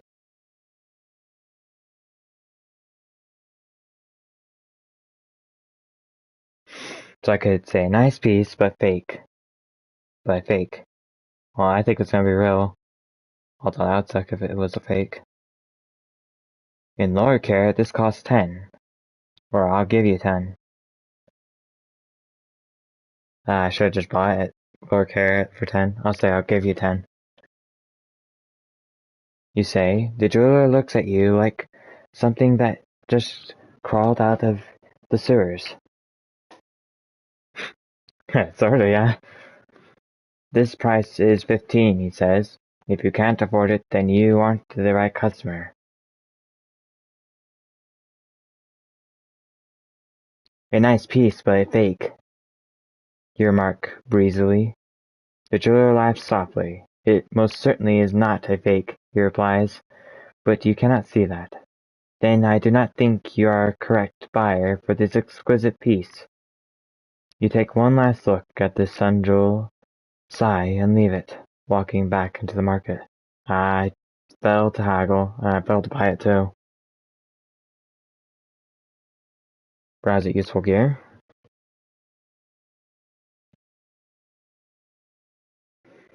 You browse around the stalls selling useful gear and items for travelers, and come across two things which might be useful. The first is a timber box for lighting fires, though it will not work without tinder, and the second is a bottle of snake-bite antidote. The timber box costs 2 gold pieces, and the antidote 3. Let's buy both. You pay 5 gold pieces, and take both items with you. You thank the trader, and move off into the market. Browse weapons. You take a turn about the armor stalls.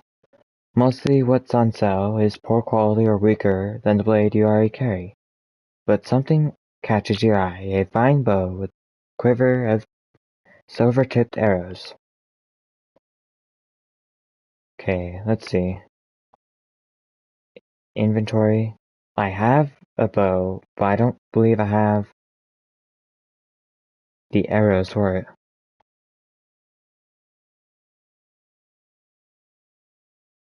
Use up the bow with your arrows. It looks like it did. Oh, that's too bad. Okay, so I'll buy this bow.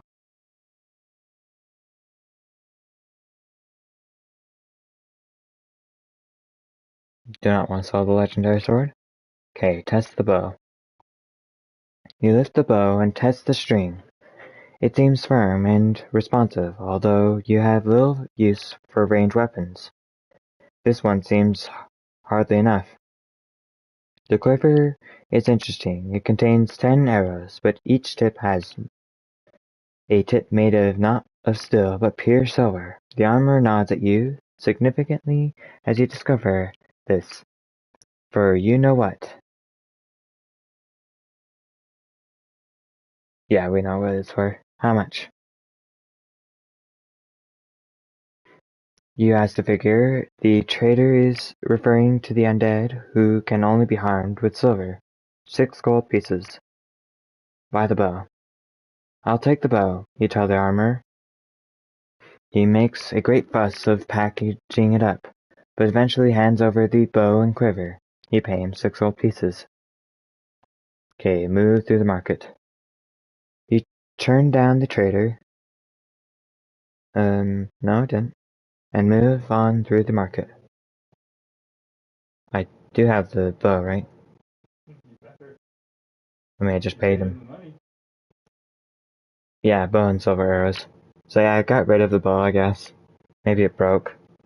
I didn't know, so I remember. Okay. So this is the only option. I might have to take the same route. Beyond the market is a street of tall iron fence houses. You are entering a rich district, built in relatively safe close to the wall. On the highest point of the land in the city. Few creatures live here, and it would seem that beggars are not tolerated. The streets are empty, and for the first time, clean. You pass a well, with a pulley attached built above it, but no rope. I don't want to go back down there, so let's walk on. You pass the well, you catch a snippet of song drifting up from the well shaft, but can't quite make out the words. Let's go and listen. You go over to the well and listen. A woman's voice is singing from somewhere deep in the earth. You can make out the words when you lean. You hear over the well shaft. My dear, your fortune can be told, if you wilt cross my palm with gold.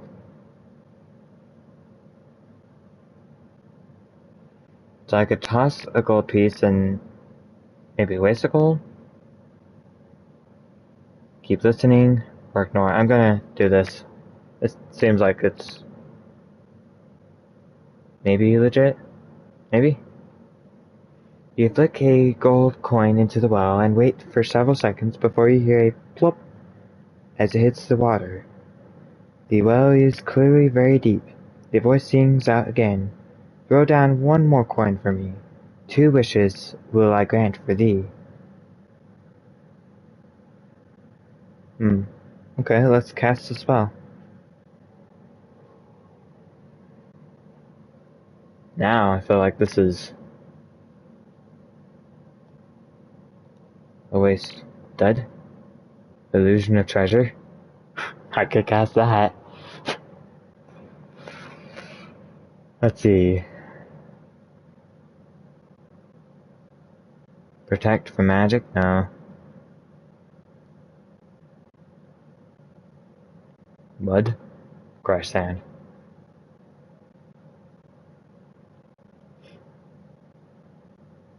Tell? Yes. Read minds. Cast. Put on the skull cap and cast the spell, and attempt to read the thoughts of whatever creature inhabits the well. But you find nothing. Perhaps they are too far away. The well is certainly deep. Well, let's see, can I cast a different spell? It's not like I use stamina for that.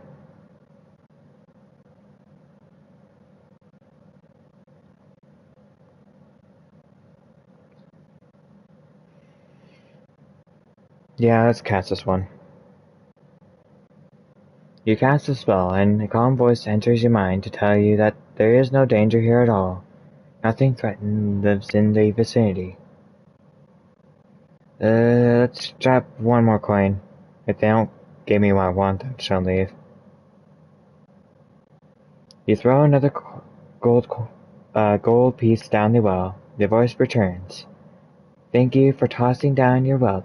For one more coin, I'll grant you health. Leave the well.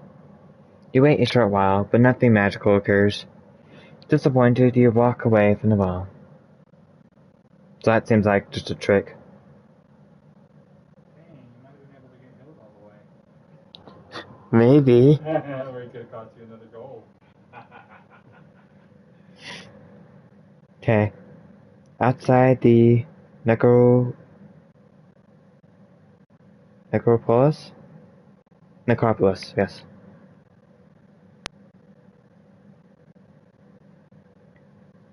You have reached a wide, desolate area, fenced off by an overgrown iron railing. Inside, tall yew trees reach up to twice the height of the city wall beyond. This is Necropolis, the city of the dead, for those who pass away in care, with enough money to ensure their bodies are not simply tossed into the water. The road to the north gate passes straight through and offers no way around. Look at it. The main path is wide enough for the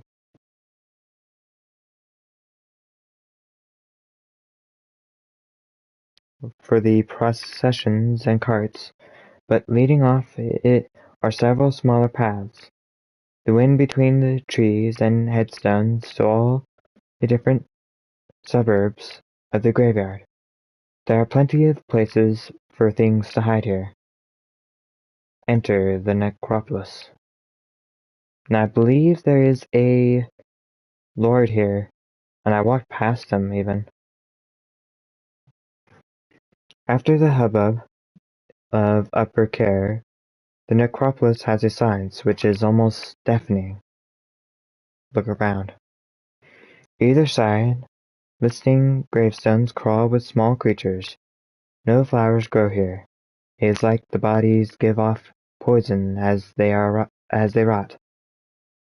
Everything here is dead, and yet this place is neither empty nor still. The graveyard. The wind whistles between tall trees.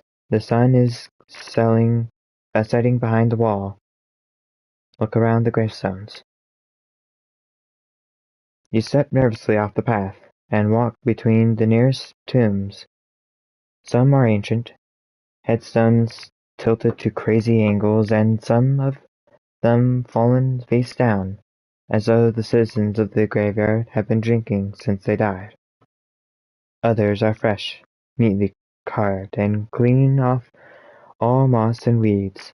They sparkle into the moonlight, as though cleaned by maids and waiting for occupants to arrive. Okay, let's explore the older tombs.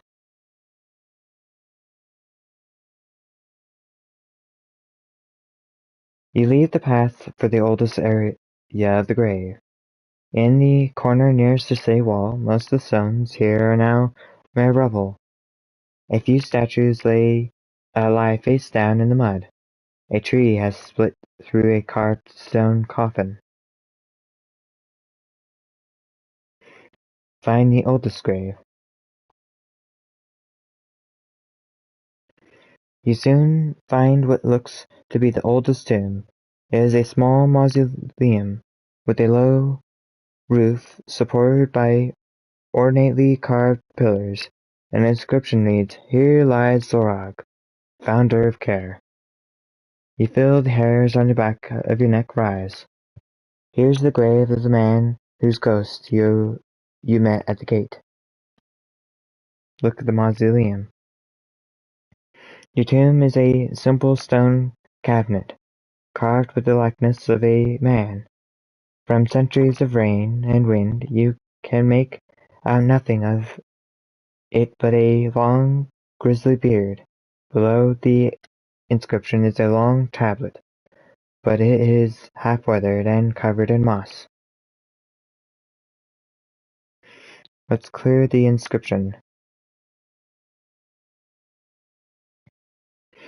You clear away the dirt from the carved inscription, but you still cannot make out the words. Only trace their outlines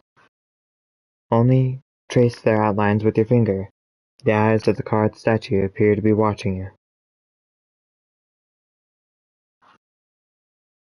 Make a rubbing? For a rubbing of the inscription, you would need some kind of charcoal to rub with. You have nothing that will do. Okay, let's examine the carved man.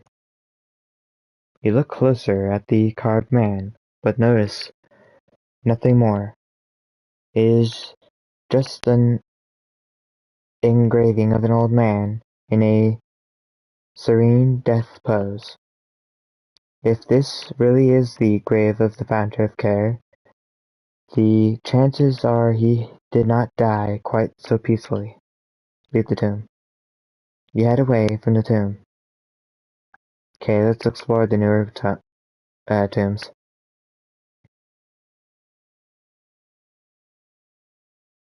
There are several tombs here. There must be been a recent plague on the rich in the city. They are scattered around in roughly alphabetical groups. Okay, I'm looking at my notes here.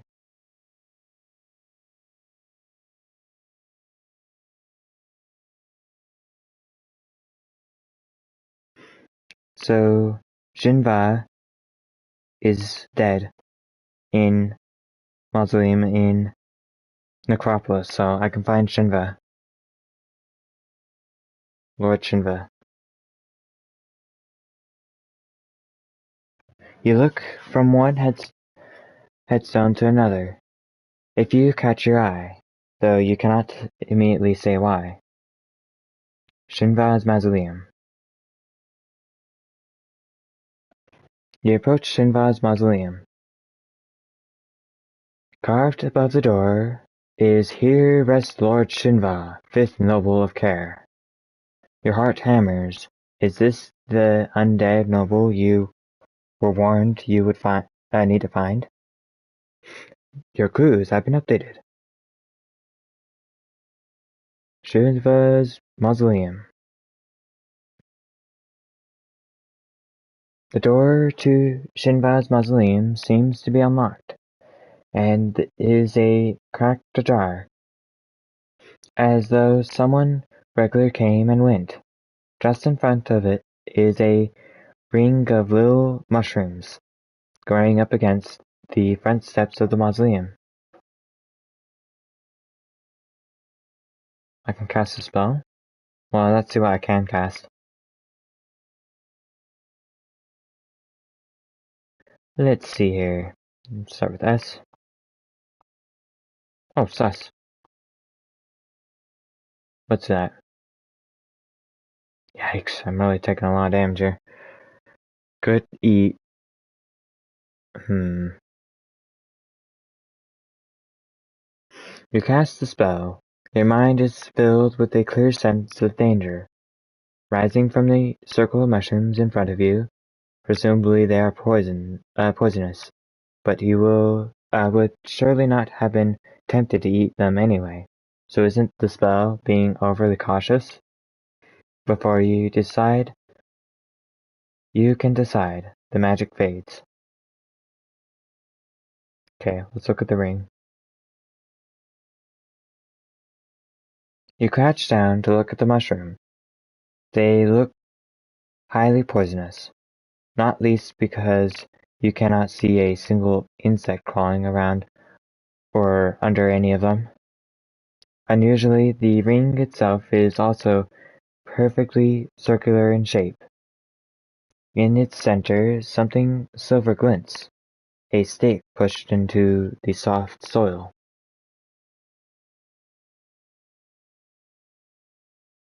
The silver stake could be here because of maybe a vampire keeping it here? Well, let's take it. You reach over to pull out the silver stake, but you cannot reach it without stepping inside the mushroom ring, and your spell warned you against that. Okay, maybe I shouldn't. Okay, make a move. It's too cold to stand still in the shadow of the wall. Continue.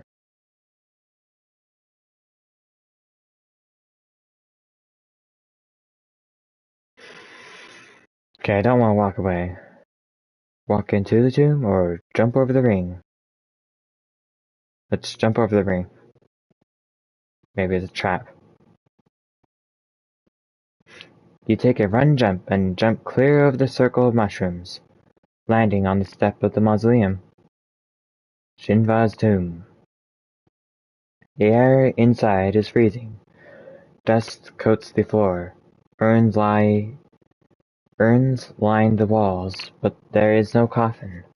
The floor space is empty, except for in the far corner, where a narrow stone staircase leads down into darkness. Let's just move forward. I really don't have the stamina for anything. Skulls peer at you from the walls. Flee or go down the stairs. Continue the path. Unafraid of what you might find below, you make your way towards the stairs, but you must have stepped on some kind of switch, as behind you hear a noise. You turn to see the door is swinging shut. So I can run for it, Try to block it or let close. I'll let close.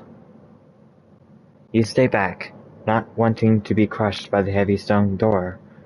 It seals with a bang, and you are plunged in darkness, filled only with the sound of your own breathing, and one other's noise, a distant rattle of chains. In the dark, the echo of the slamming door circles the room. Things are moving across the flagstones. Okay, let's light the tinder box. You fumble for the tinder box and strike it. A spark flashes, but without any tinder, the flame cannot catch and goes dark just as quickly as it lit. You dig through your pack for something flammable. I can burn my spell book? That seems like a bad idea. Don't burn anything. You close your pack once more. It isn't worth the loss. The darkness is absolute. Anything could have your throat in this gloom. Let's pray for aid this time. You close your eyes and raise a fervent prayer to the gorilla. For a moment, you do not think it is heard, and then, somewhere underground, you hear a mighty crash, as though a heavy weight had fallen from a fraying rope. The door judders in response.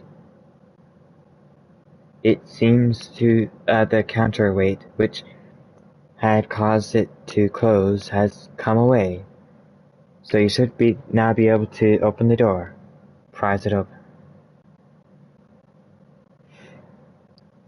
Getting your fingers into the crack between the door and wall, I didn't want to leave.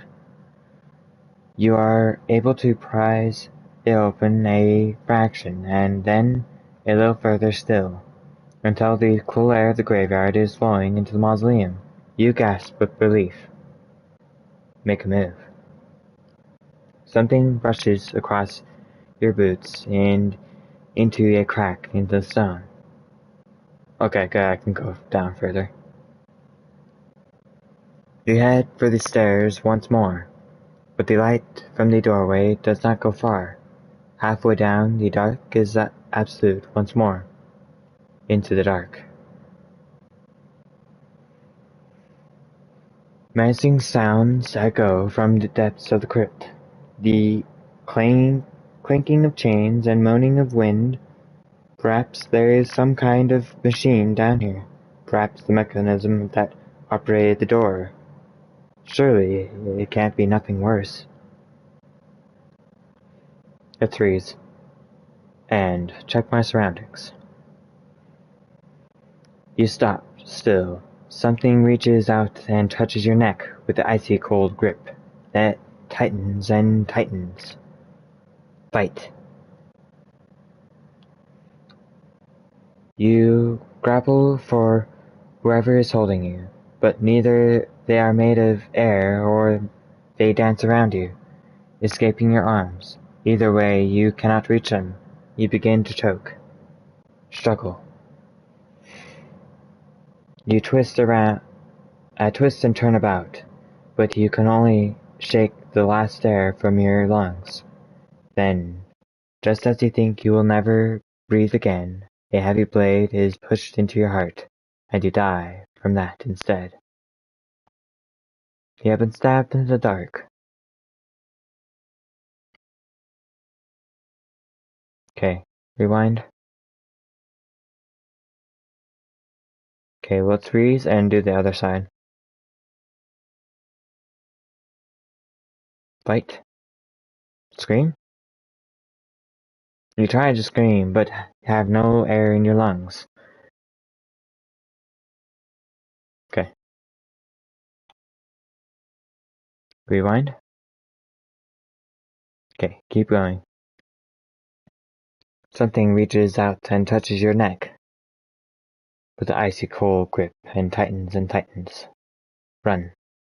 You turn to run, but gripping around your neck is too tight for you to move and begin to choke.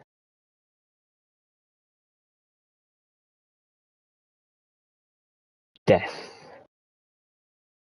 Cast a spell.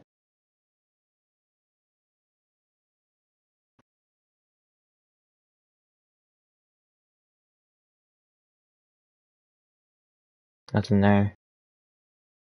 Hot. I believe I only have 2 stamina.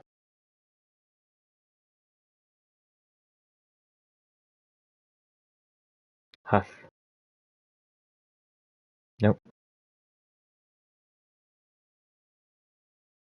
Foth, I think takes 3, yeah. Sus? Oh, sun. Ah, I don't have that. I should have got it. I should have just purchased the thing.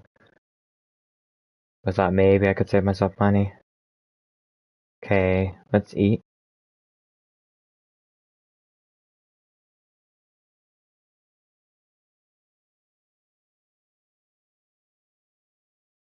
You eat one of your rations. Eat again. Again, you eat one of your rations. And now I can cast a spell. I don't think the fireball's gonna do much.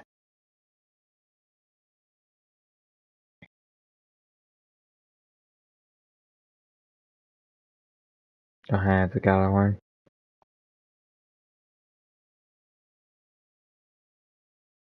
Find safe passage? How? Maybe I didn't need to use all that. Food. Oops. Okay, create a force field. That will do. You cast a spell, binding a force field around your body, but the chill wind of the crypt seems to reach straight through it, as if there was something not of this world. Something reaches out and touches your neck with an icy cold grip and tightens. Okay. It reset my rations. Okay, cast spell. Let's cast the one that costs 1. How? To cast a spell?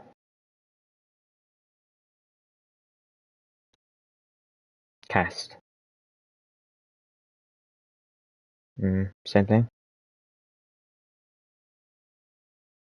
Oh, you cast a spell and wait for the senses of how to proceed. A voice enters your mind, telling you there is no hope for you in the darkness below.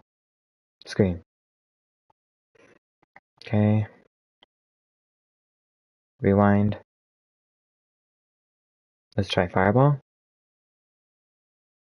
I think I need like one more item to be able to go further.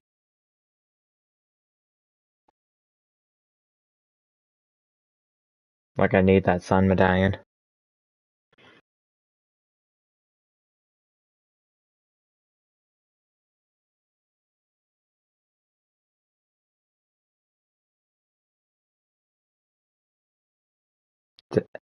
Fire? Whoops. No, that's not it. Hot.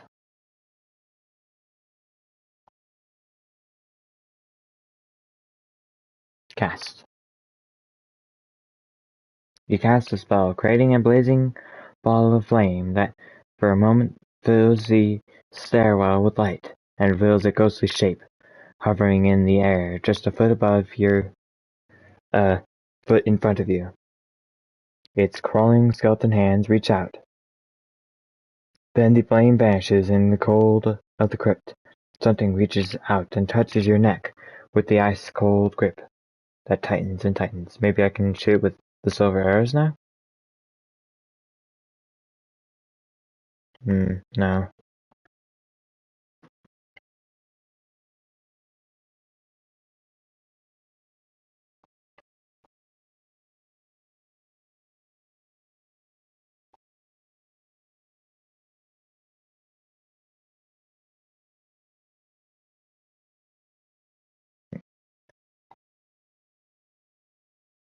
Okay. Oops, don't want to rewind too far. I still want to go through here.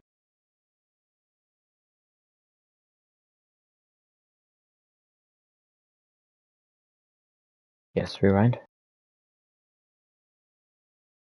Oh, I see where I'm at. Okay. Okay, let's let it close. Like I did. In the dark.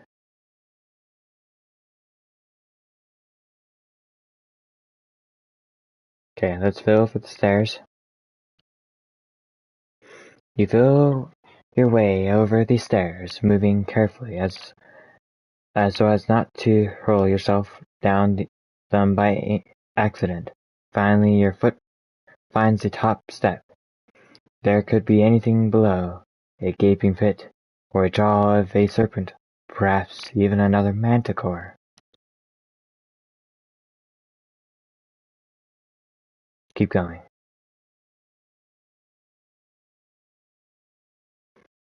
You still your courage and move on, deeper down into the darkness. Menacing sounds echo from the depths of the crypt, the clanking and chains of moaning wind.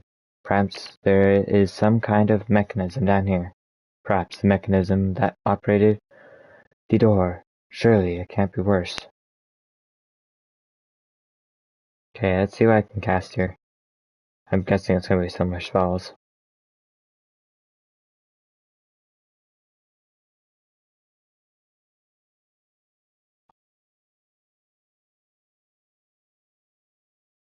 Um,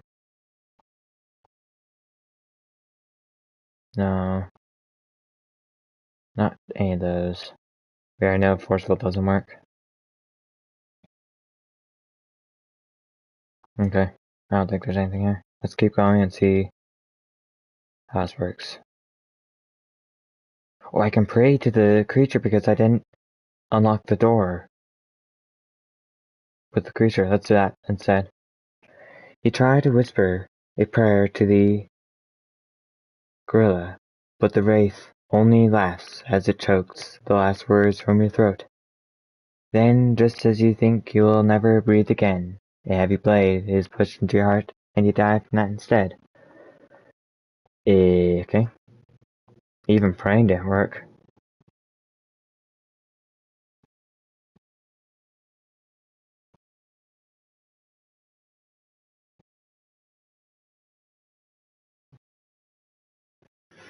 Okay. Let's go further back.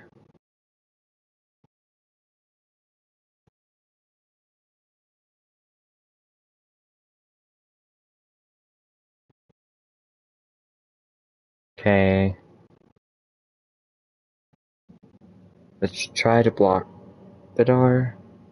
No, let's just let it close. I don't know if there's anything I can do down here.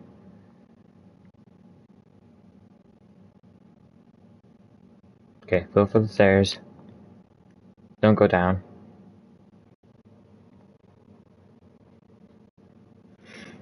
Your courage gives out, and you turn back from the stairs. The darkness is absolute. Anything could have your throat in this gloom. Okay, maybe now I can cast a spell that's more useful. Oh, what's this one? Fall? Well, I haven't had to worry about that. Up. Open locks and doors.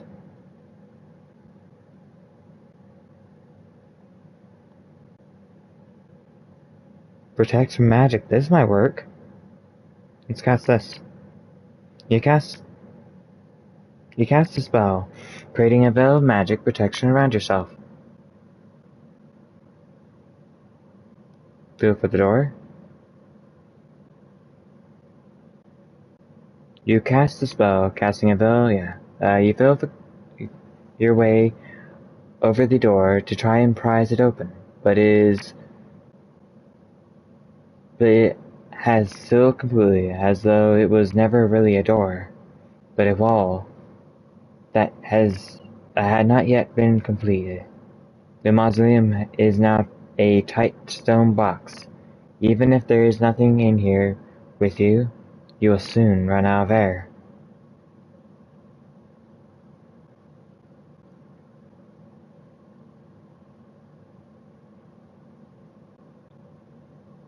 Sap? No. Oops, there was another one for that. Sun? No.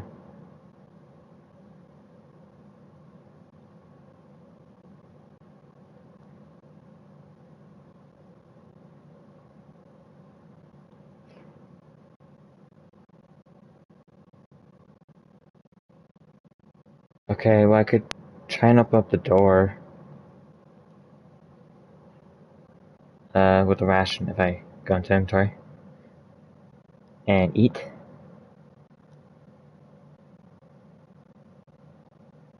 Let's see.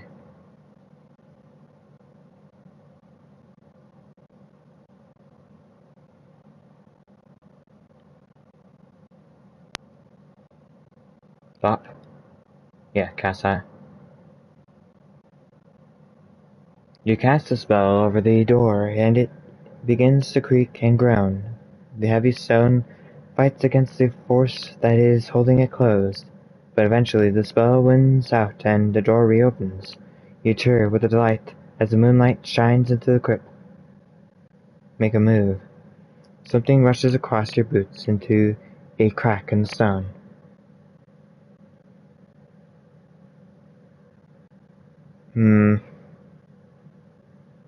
Let's see what happens when I leap. I think I might rewind even further back. You're taking no more chances. You quickly leave out of the door and back onto the path. Yeah, I didn't achieve anything by going this way. That's... Oops. Not too far.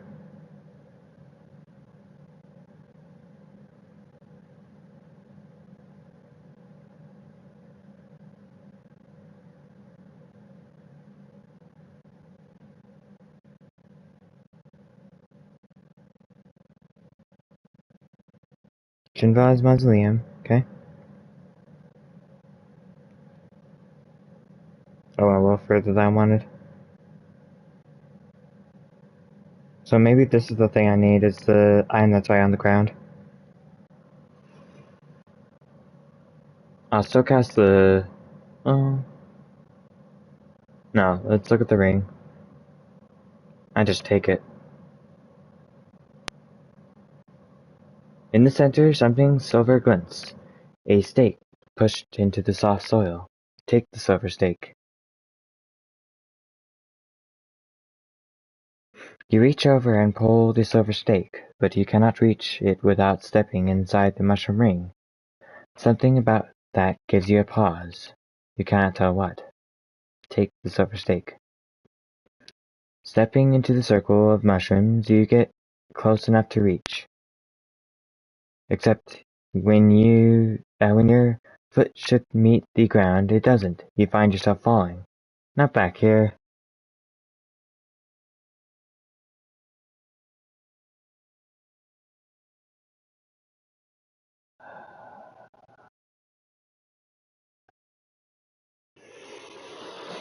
You have fallen into a pearl trap once more. You brace yourself as you tumble through the air, knowing full well what is coming.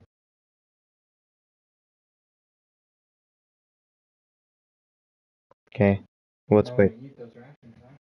Oh yeah, maybe I should eat them. Good idea.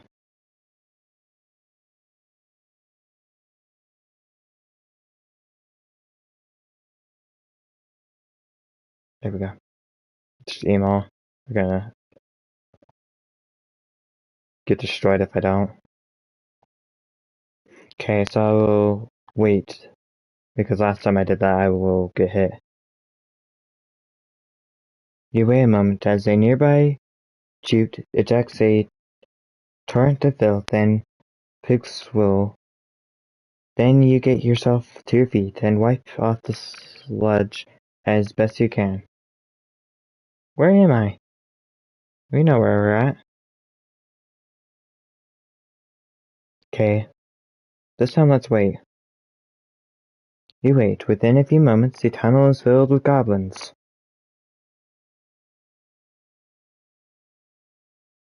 You should not be here, the goblin declares. This is the domain of the Mad King and of us. You apologize for killing him? Maybe? Let's see. Cast a spell?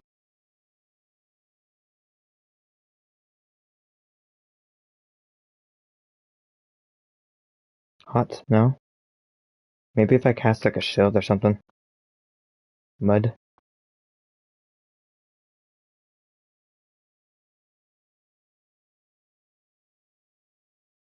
Pop? No.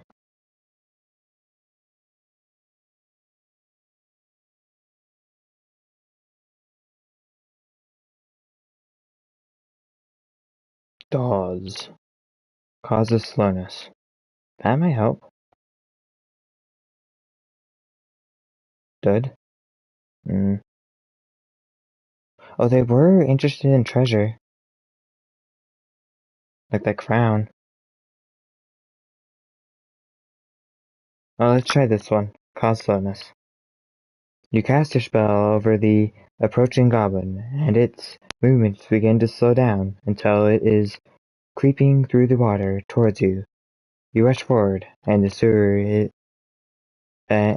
it with ease. The goblin layer laughs. You are feeling breathless and weak, and can barely stand.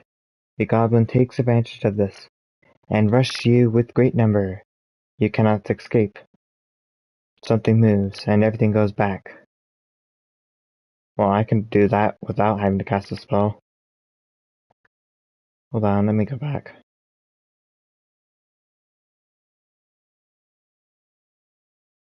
Does that let me rewind? Okay, let's pretend to be unconscious this time. You do not move. The old man kicks you viciously in the side, but he is too feeble to do any harm. Get up, he croaks. Get to your feet, scum. Stay down. You stay down, pretending to not hear. The man looks suddenly alarmed. He grasps the circle on his head. Didn't you hear me? He demands. I said get up. You do nothing. The man jumps back from you, as if stung. He is visibly shaking. Oh gods, he declares. One who is immune to the power of the crown. A goblin by the side of the dais clambers up. Not immune, O king, he hisses. An imbecile. Doesn't understand.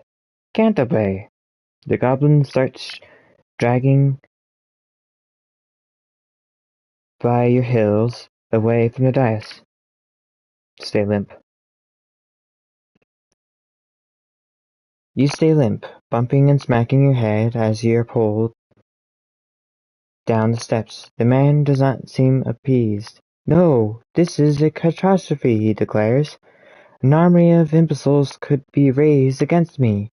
How will Care be safe against such a danger? We'll see it's safe, the goblin replies. Yes, yes. Tells how to open up the gate, and he says never. Okay. I'll pray for aid. You close your eyes and raise a fervent prayer to the gorilla, but will help be forthcoming?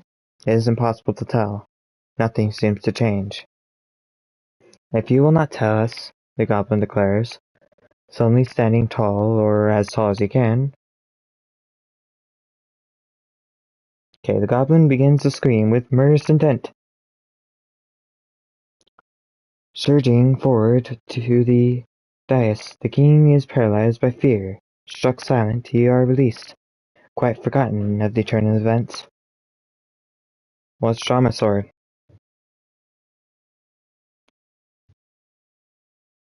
There are so many goblins, turns your stomach, and you draw your sword, ready to stand between them and anything, even the maddest of kings.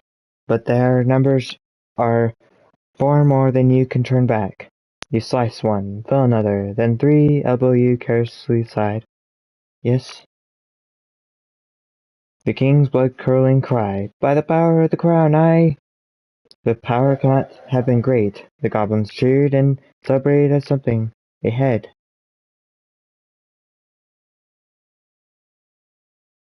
Okay, let's this time watch the scene.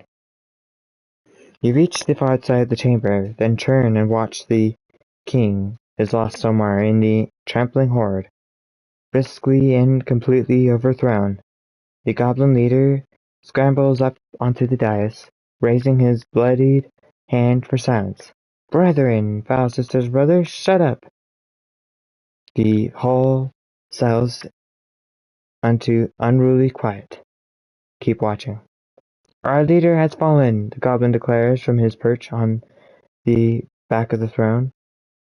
A horrid laugh ripples around the room, which means we cannot open the gate, so we must scale the walls tonight. The goblins nearest to you are rallying their sword together. Then one of them turns to face you. "We have an intruder!" he shouts. Fight! The goblin charges you with its sweeping and chomp madly, but you were crazy to think you could defeat 1,000 goblins down here in the darkness. You are their plaything, and then you are their feast. You were killed by a horde of goblins. Your adventure has ended.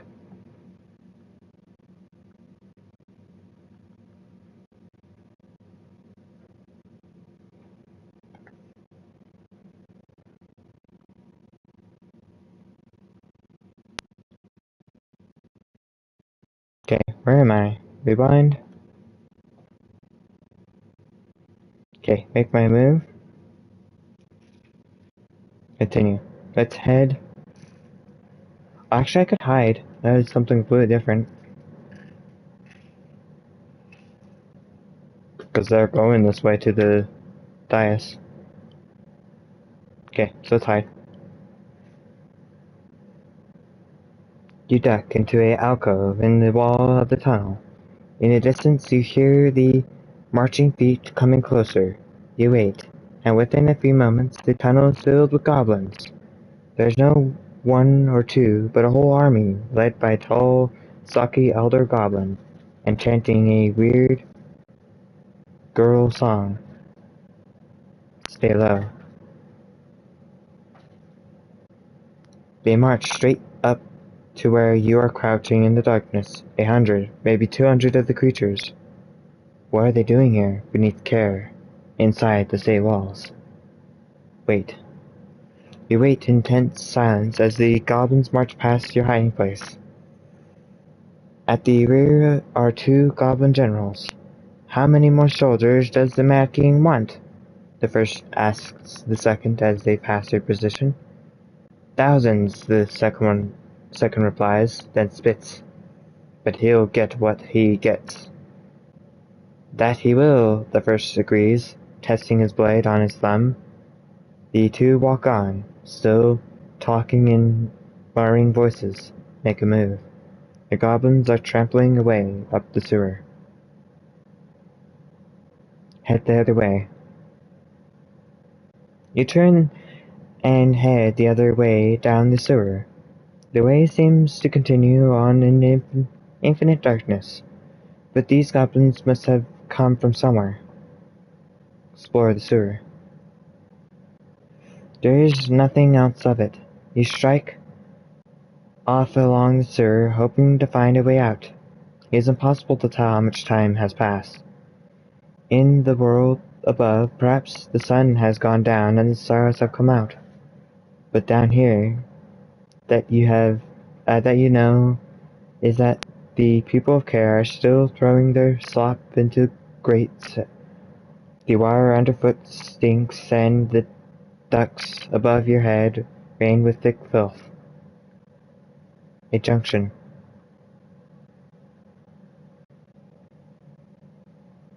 You reach a junction of the sewers. One way is sealed by a grating.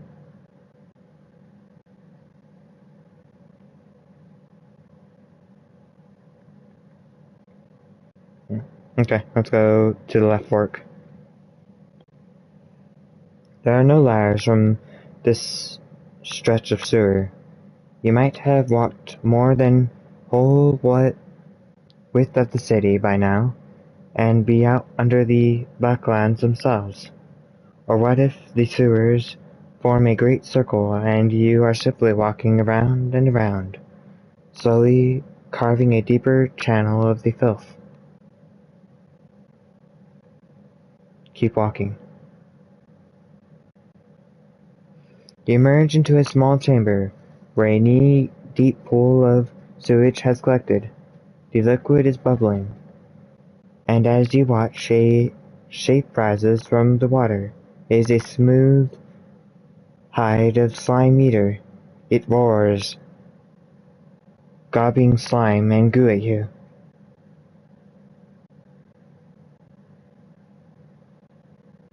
Attack. You draw a sword, which seems the mere toothpick compared to the size of the creature. Then you close in for the kill. Let's see. I think I'll strike heavy. Yes! The slime meter growls at you, filth and fetid waste spilling from between its blubbering lips. Killing it quick will be your best chance to avoid losing your last smell. You swing your sword in a mighty arc. The slime eater skulks in the water, then rises up and charges. You drop, chopping into its body, cutting it in deeply. Its flesh begins to boil strangely. It drops under the water, almost out of sight. Okay, I think it's going to defend. So let's attack it once. Yes. Sidestepping, you slash out at the slime eater. Low in the water, the monster escapes mostly unharmed. It grunts as it slinks back. It begins to lift its bulk out of the water, sending ripples down the sewer. Let's attack heavy. Yes. Rushing forward, you charge the slime eater, meeting it as it roars about to attack. You plunge your sword deep into its blubbery hide. The slime eater staggers backwards into the filthy water, screaming and howling. It reaches long, clawed arms out of the thick water. Okay, I think it's going to defend, but let's just be safe. Attack with 3. Oh, wow. That was close. If I didn't attack with 3 or more, I would have been hit heavily. Fainting left, you slice it at its slime eater. The slime eater roars up, exploding a soft area beneath its chin. You strike with your sword, and it sinks in deep, bringing a fountain of thick green ooze, and then silence. Flawless fighting. The body of the slime eater sinks down into the muck. Past the slime eater's lair is another tunnel. Beyond the slime eater. Further on, the sewer ends, and walkway opens on the right. You step gratefully out of the filth and muck into the low tunnel. A dead end. You arrive in the dead-end passageway, but there is a light here. Shining from above, you look up to see a hole in the roof of the sewer. And, even better, there is a rope with a bucket hanging from the gap. You have found a disused well. Let's test the rope before I climb it. You can't believe your luck. Down here in the dark, you have been close to thinking you might never escape. So you test the rope first, expecting it to come free at the slightest tug. But it does not. It holds secure and firm. The climb will be long, but it will be safe. Reassured, you start to climb. Your first few feet are wonderful. You feel runs clear from your legs, but the rest of the climb is long and makes for hard work. Halfway up, you stop for a rest. Let's see, can I pray for aid and heal up even more?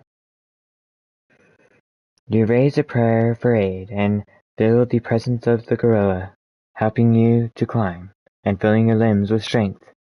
You continue the surface and reach the top, feeling stronger rather than weaker. Out of the well.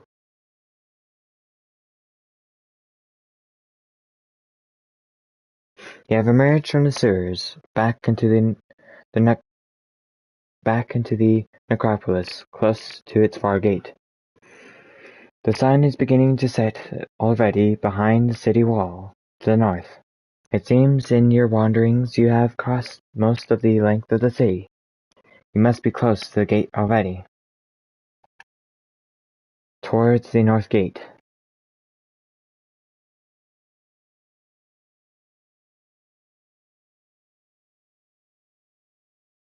You walk for half an hour through thick trees along a narrowing track until you reach a fork in the road.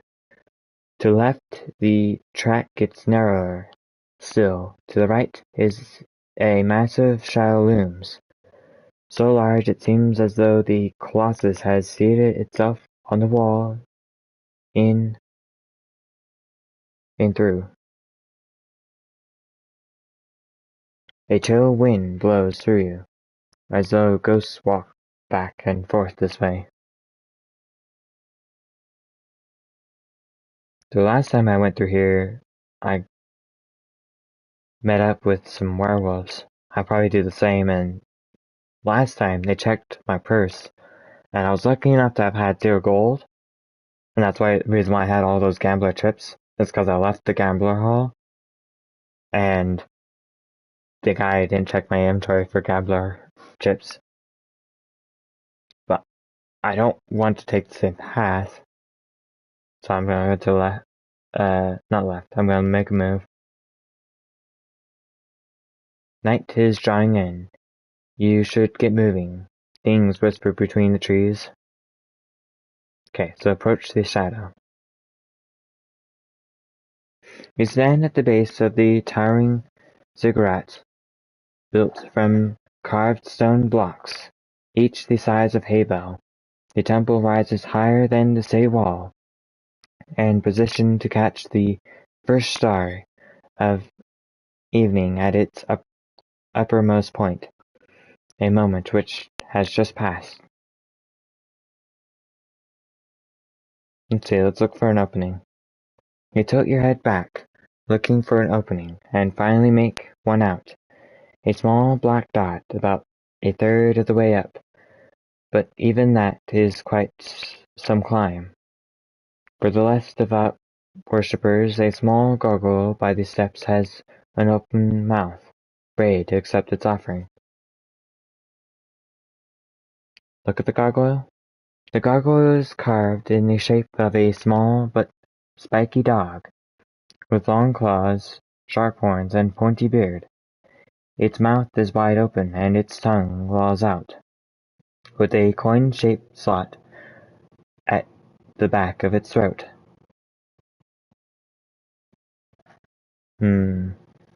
Let's shop 1 gold piece and see what happens. You slide a gold piece into the gargoyle's mouth. For a moment nothing happens.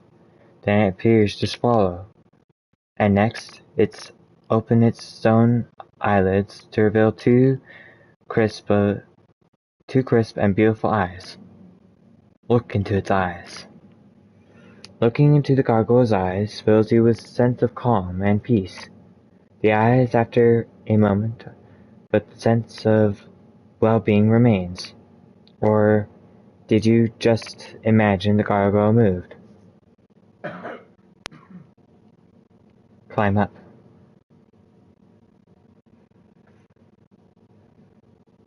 You begin to climb, hauling yourself up the first step. Either this ziggurat was built for giants, or ascending is an act of devotion. The next step are equally exhausting. You have to throw your pack up first and follow. Maybe I can cast the giant spell?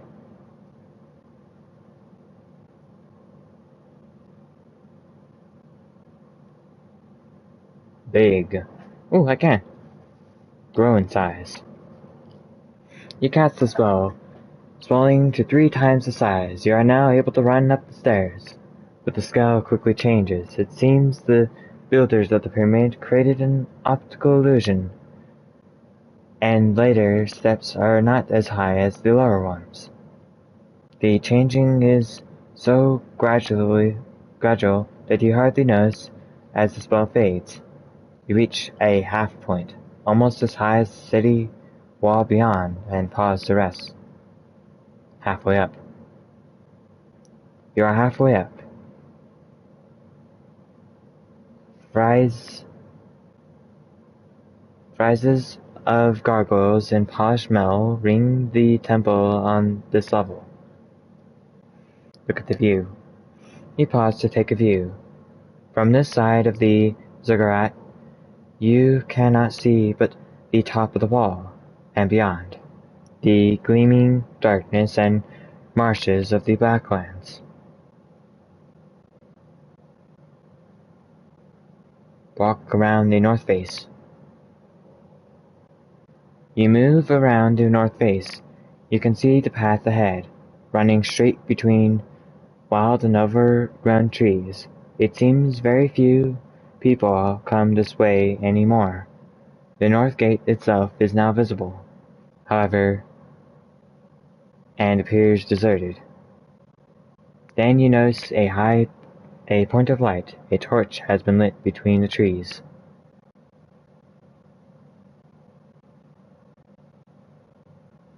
Watch the torches. You watch the torches through the trees, towards the path. You are making slow progress, but they are moving, towards the graveyard and presumably from there on into town. The wind claws at you, trying to pull you to the earth. Climb higher. You continue a wary climb to the first level of Ziggurat. By the opening. Those are probably the goblins. Well, I just lost 1 point. You climb for another 20 minutes, up these steep stone steps, until you are gasping and panting for breath once more. But finally you reach the dark opening that you saw from the base of the temple. The steps themselves continue up a little further still, to the very peak of the temple. Look for an opening. The opening is guarded by rock sculptures, images of imaginable creatures. Beyond you see a long dark hallway with something large and gleaming at the far end.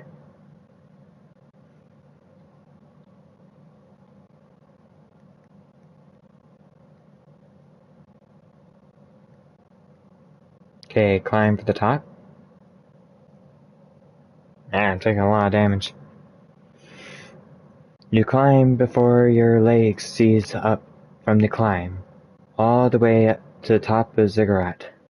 Night has fallen. Stars spread across the sky in peaceful repose that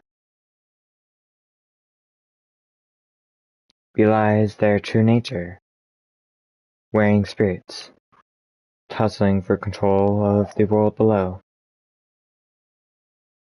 Let's look at the stars. Ooh, I might be able to make a spell. With a head tilted back, you can see more stars than you ever have seen in the city. Perhaps you are above the level of the lights and the smog and dust, or perhaps more stars choose to cluster here, around the sacred site. If you are a true mage, and not a mere sorcerer, who knows what spell one could weave at a spot like this? Let's try to fashion a spell. You lean back and look up. Trying to recognize the stars from your studies. Cast a spell.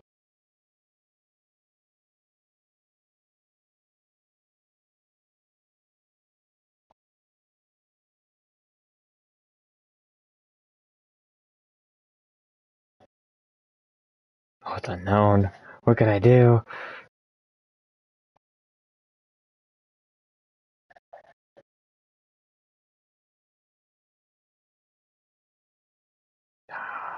I'm just trying to think of ideas, what the spell could mean.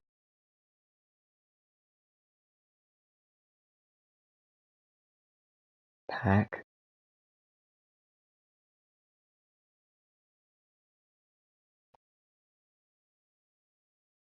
Let's see.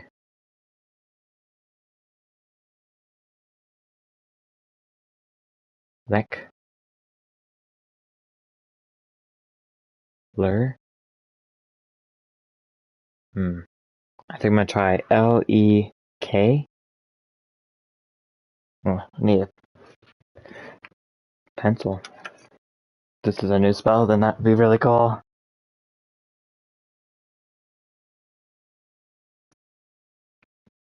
I might not even know what it does, though.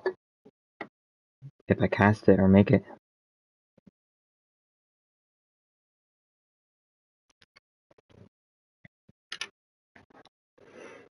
Cast. Lek. You attempt to raise the spell that does not exist, and you suffer the harsh consequences as the magic collapses around you. The icy wind chills you to the bone.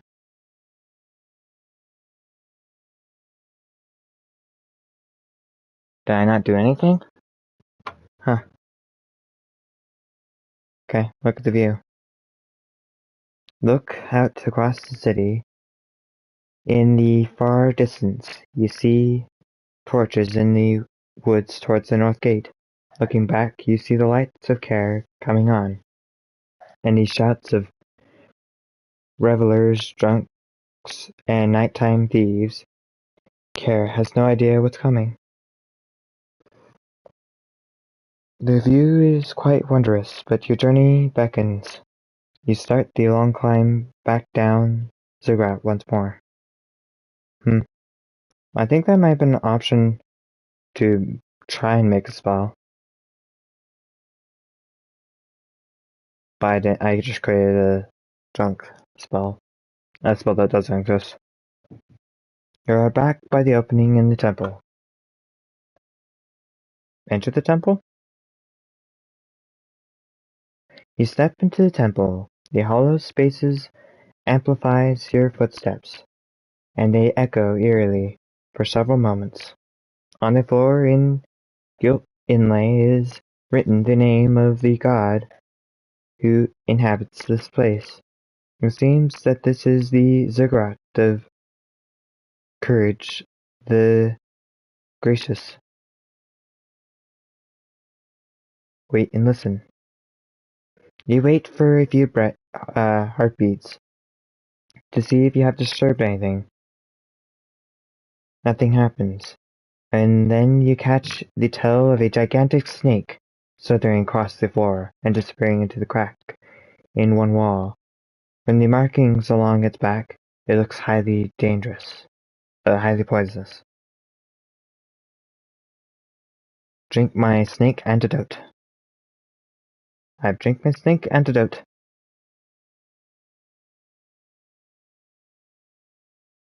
You dig up your snake bite antidote from a pack and knock it back.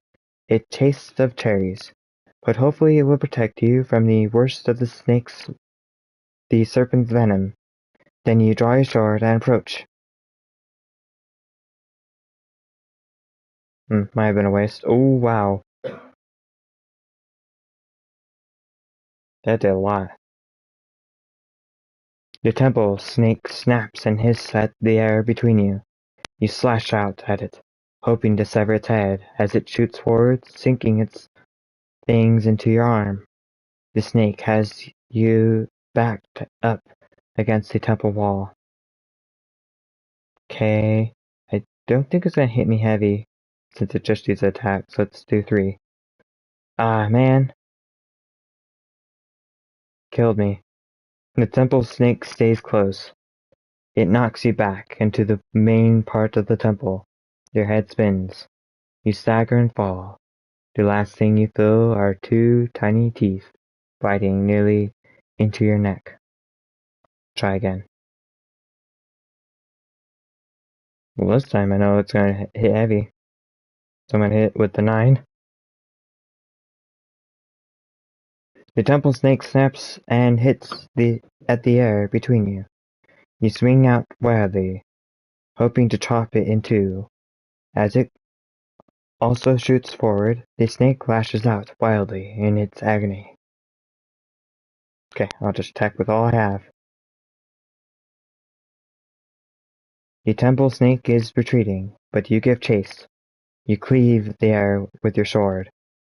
With the weird scream that echoes round the cold stone, the snake dies. Its head clashes to the floor. Flawless fighting. You wipe your sword clean and wait for the violent echoes of the fight to fade away. Then you go further in. The sight of the shrine takes your breath away. The walls are decorated with brightly colored murals depicting scenes of the religious mythology of Care. Fine ornaments and precious metals are set into alcoves around the pews and riches woven tapestries cover every surface. A cunning trick of architecture catches the wind past the doorway and catches a constant ethereal humming, as though a crowd of monks sat in permanent meditation inside. Continue. Further in. At the further end of the hallway, warlocks stone gargoyles of winged demons watch over the shrine from mountains high up in the eaves guarding the altar, on which a gigantic idol squats. Karaja, maybe it was something else, not courage. Karaja himself approached the altar.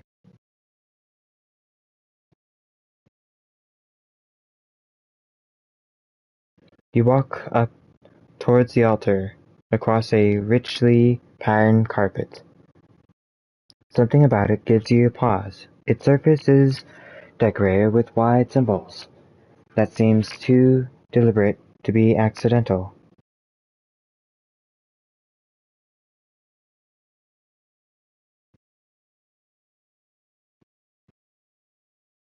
So I can avoid certain types of things. Cast a spell? Let's see what I can cast her.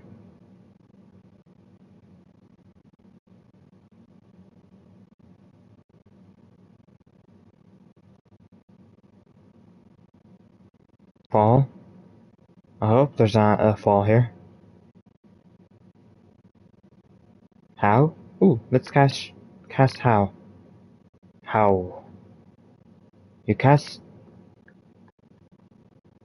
There we go. You cast a spell, and the voice enters your head, telling you there are two exits from the temple. One is the door behind you, and the other is the floor in front of you. But it does not stay long enough to tell you where exactly.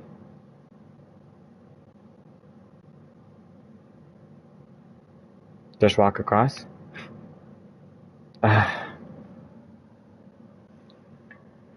Nonsense and superstition, you stride across the carpet towards the idol, but along the way something happens, although you cannot be sure what.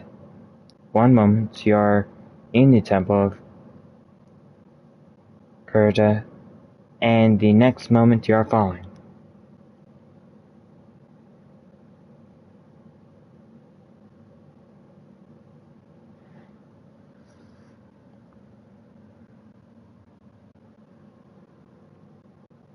You are falling into the sewer once again, but this time there is a slime eater waiting below the through which you fall, with its mouth wide open. You do not even hit the water. Oh, well, I die this time. What's my fate?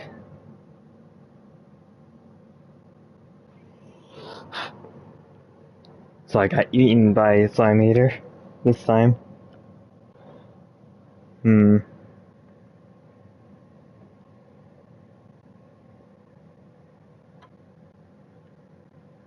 Okay, gotta go backwards a little. No. Approach the altar. Rewind. Okay. Let's cast a spell. Let's cast the Don't Fall Down. I should've just casted it. Cast it. I mean. How it didn't work. Sap? No. Fall. There we go. Cast. You cast the spell, reducing your weight to half of a feather. You should be safe from any pressure traps. Okay, let's avoid these star shapes. You walk towards the altar, carefully avoiding the star shape woven into the pattern, but it seems whatever trap is here does not require much weight to be triggered. Something happens, although you cannot be sure what. One moment you are one moment you are in the temple of Courage, and the next moment you are falling.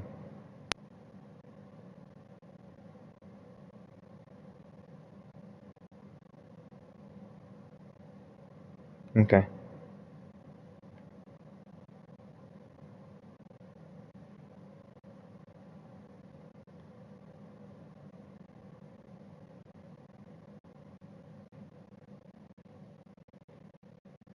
Okay, so the fall spell still didn't work.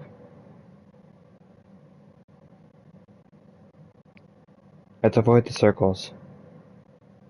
Oh, I should have thought of that. Somebody mentioned the circles just a little while ago, and everything's been circles. Okay. You walk up to the altar, stepping carefully around the circles in the carpet, and reach the altar steps without incident. The altar. You stand before the idol, a fat statue set with gems and curious pocket-marked features. Above his head is a plaque that bears an inscription.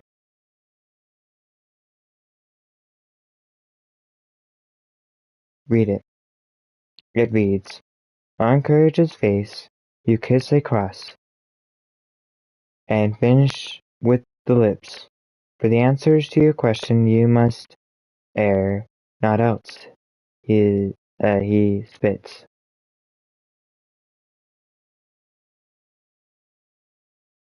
You step nervously up the steps until you are below the great statue.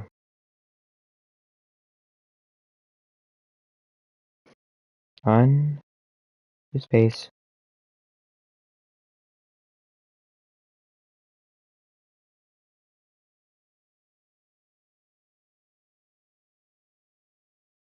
okay? On Courage's face, you kiss a cross. Kiss the idol.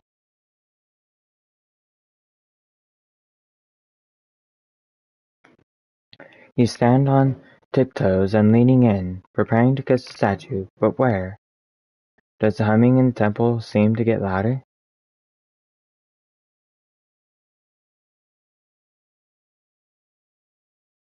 So on his face you kiss a cross, so it's probably and finish with the lips. For answers to your questions you must err, not else he spits.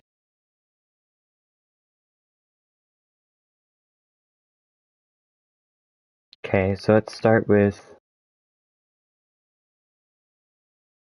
his left eye. First, you place a kiss on the idol's left eye.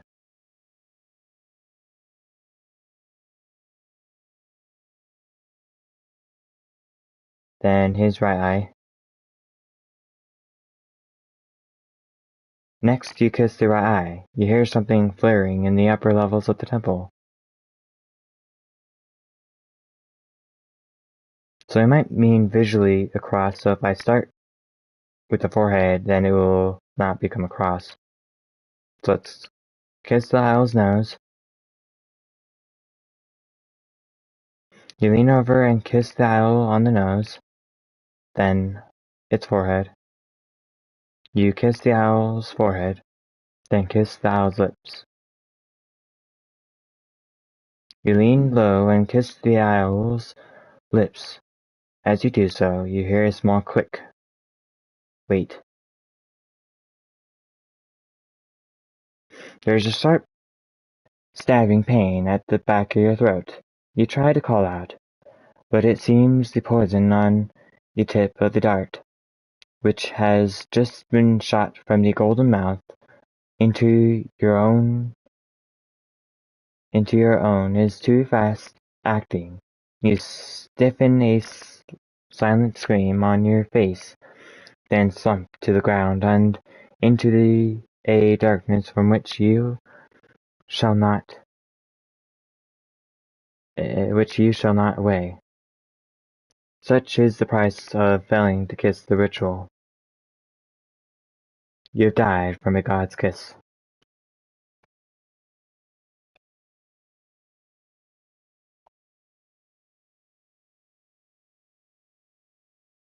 Avoid the circles to the altar. Approach the idol. Kiss the idol. Oh, I didn't do the thing. Okay. So,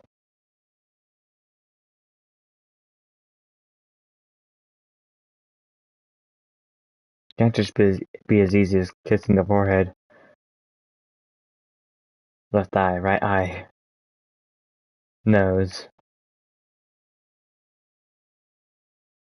then lips, right?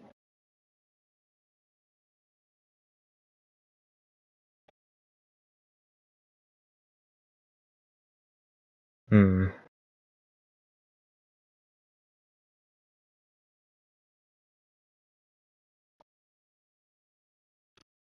Okay, read.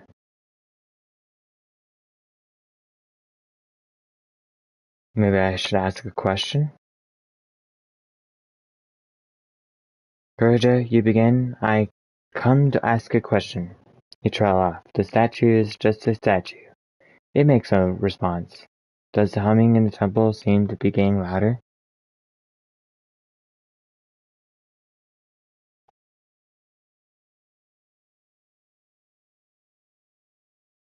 Okay.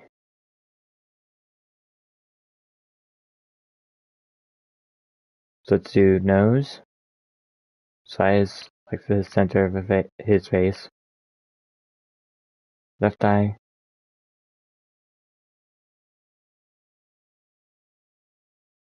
Then forehead. Then right eye. Then that. Wait.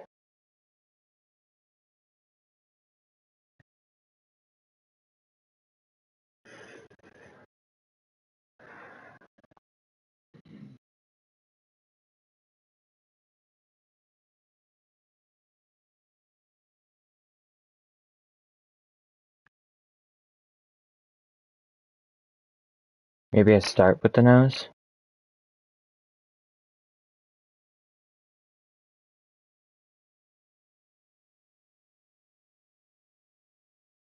Yeah, start with the nose.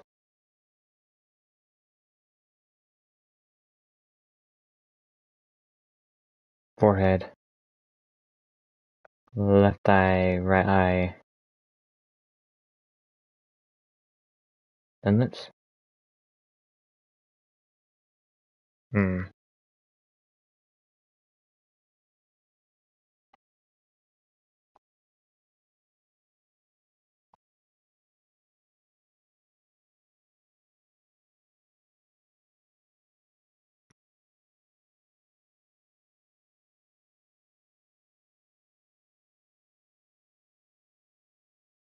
So maybe I had the right idea, but need to do it right instead of left. So right eye, left eye, nose, forehead, then lips. Wait.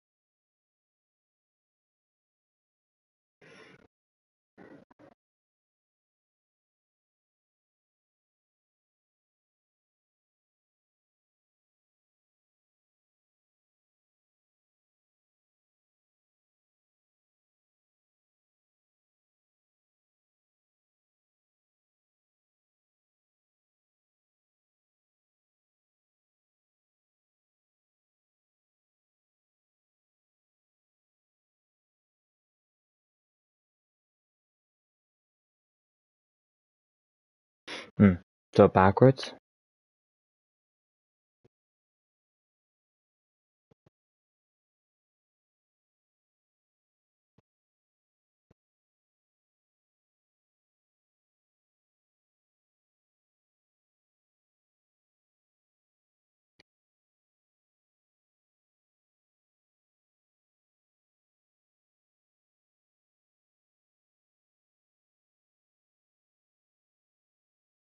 So forehead, nose,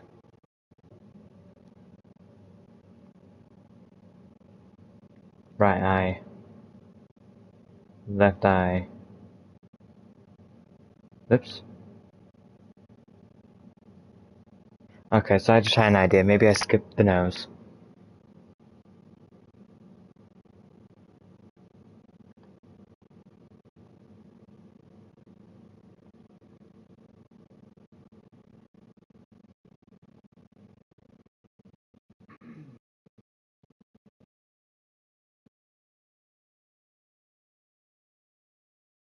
So left eye, right eye, forehead, lips. Sweet, that got it. So don't do the nose at all.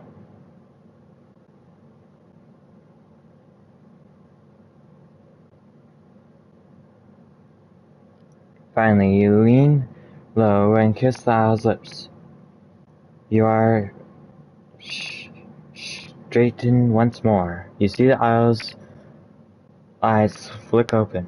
A soft voice issues from its mouth. Stranger, you are not of my faith, whispers the god, and yet you have completed my ritual. How can that be? I use my wits. The god laughs softly.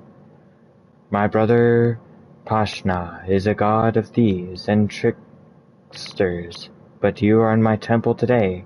My reward is to answer one question, but I am the god of grace, and I require my followers to show grace, and you have not. I can see all. Remember, I am a god, and I see that you have committed murder, a performer in the fair, so I deny you my aid as you denied others a life. His voice rises from the gentle whisper to a rolling thunder that echoes around the walls. Now leave, or I will repay you in kind. Argue. You deny me my right, you declare. The god's voice lifts a roar of anger. I deny you everything, he rages, and then the idol moves, standing gracefully onto its two bow legs and leaning forwards. Freeze. Before you can react, the statue of the Kurja plants a mechanical kiss on your forehead. You hear a click, but you do not feel the sting of the poison dart as it enters your skin and burrows into your brain. So because I solved the puzzle, I'm gonna die because didn't I did something bad earlier. Okay, so left eye, right eye, forehead, lips. I am lucky. The god laughs softly. My sister Effie is the god of luck. I am the god of grace. But you're in my temple today. My reward is the answer one question. But I am a god of grace. I require. Okay, I'll argue. Okay, I run.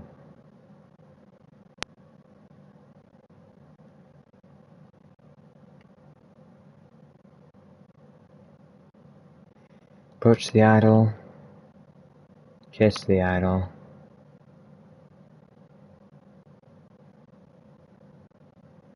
Left eye. Right eye. Forehead. Lips. I'm actually curious.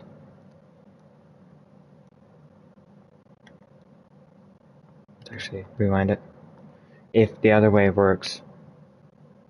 Or if you have to do it in the way I did it. Let's do right eye, left eye, forehead, lips.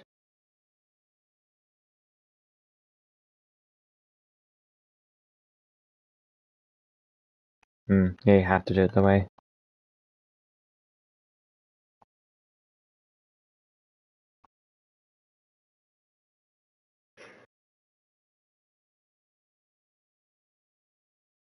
Okay. Left eye, right eye, forehead, lips.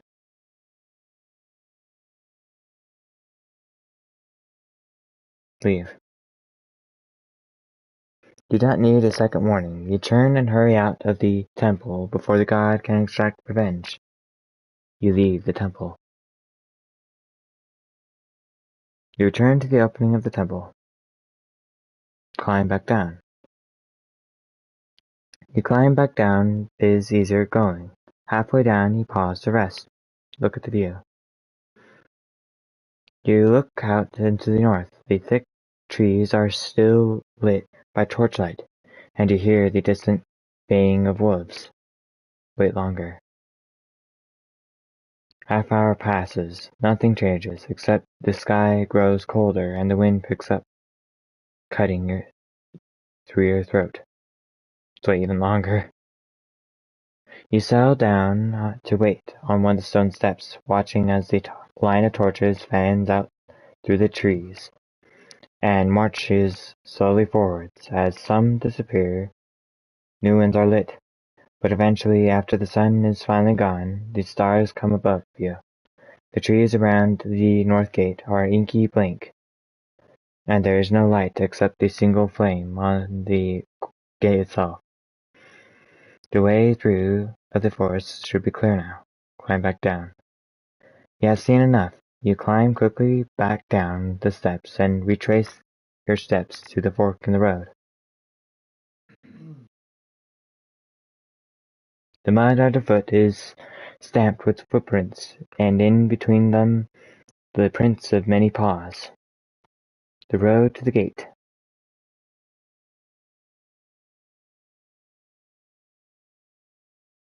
You walk between the clawing trees and thick bushes. The north gate is finally in sight. You can see its imposing, ornately carved wooden doors over the top of the guard huts and low buildings that lie at the end of the road. Okay, I've looked at the guard houses.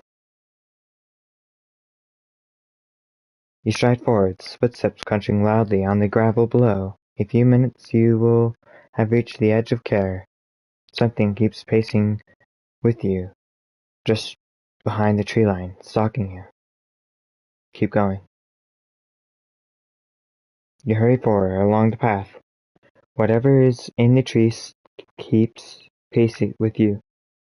hear foliage snapping and crackling in its path.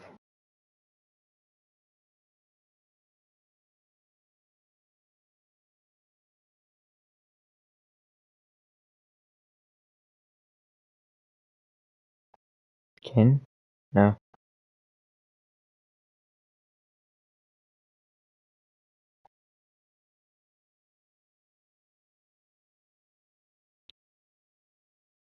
No, I thought I did, K. That's Zap. What's this one? Zip? Causes teleportation?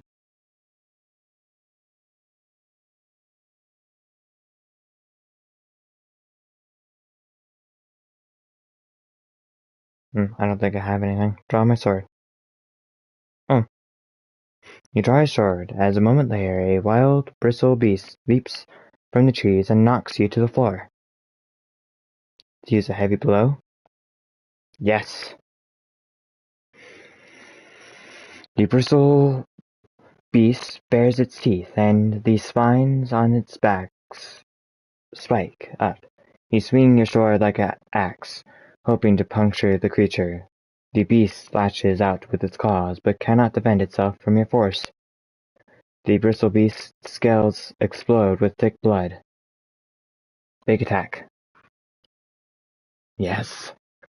You batter the bristle beast, charging forward across the dirt, sword biting for blood as it charges for you, head low and spines leveled, but the creature drives itself deep into your blade. The beast dribbles and cries in a pitiful wail. Let's block. You drop your guard down low. The bristle beast flails at you with its clawed feet. Then its spines bend. It is about to do something, but what? Kate's attack. Only one hit. Raining your sword, you retaliate, cutting the bristle beast down, but most of the blow bounces off its scaly hide, which has curled up defensively. The beast hisses and rattles its spines, clearly weakening. Let's block. There we go. You crouch. The bristle beast knocks you backwards into a tree. You turn the blow with your sword. It braces its back legs.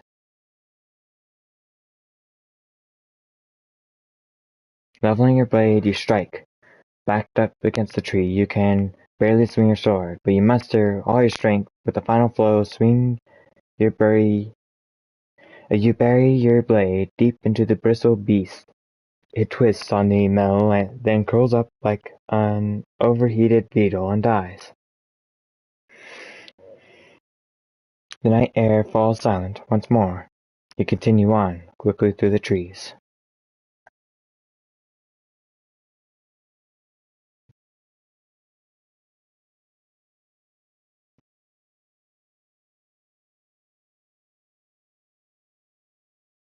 Okay.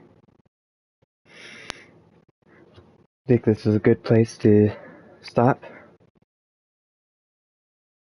I didn't do a whole lot, but I did discover some new things. I know I need more tools to go down in the necropolis. Charcoal and that jewel, maybe. And over here, I don't think there's anything around it.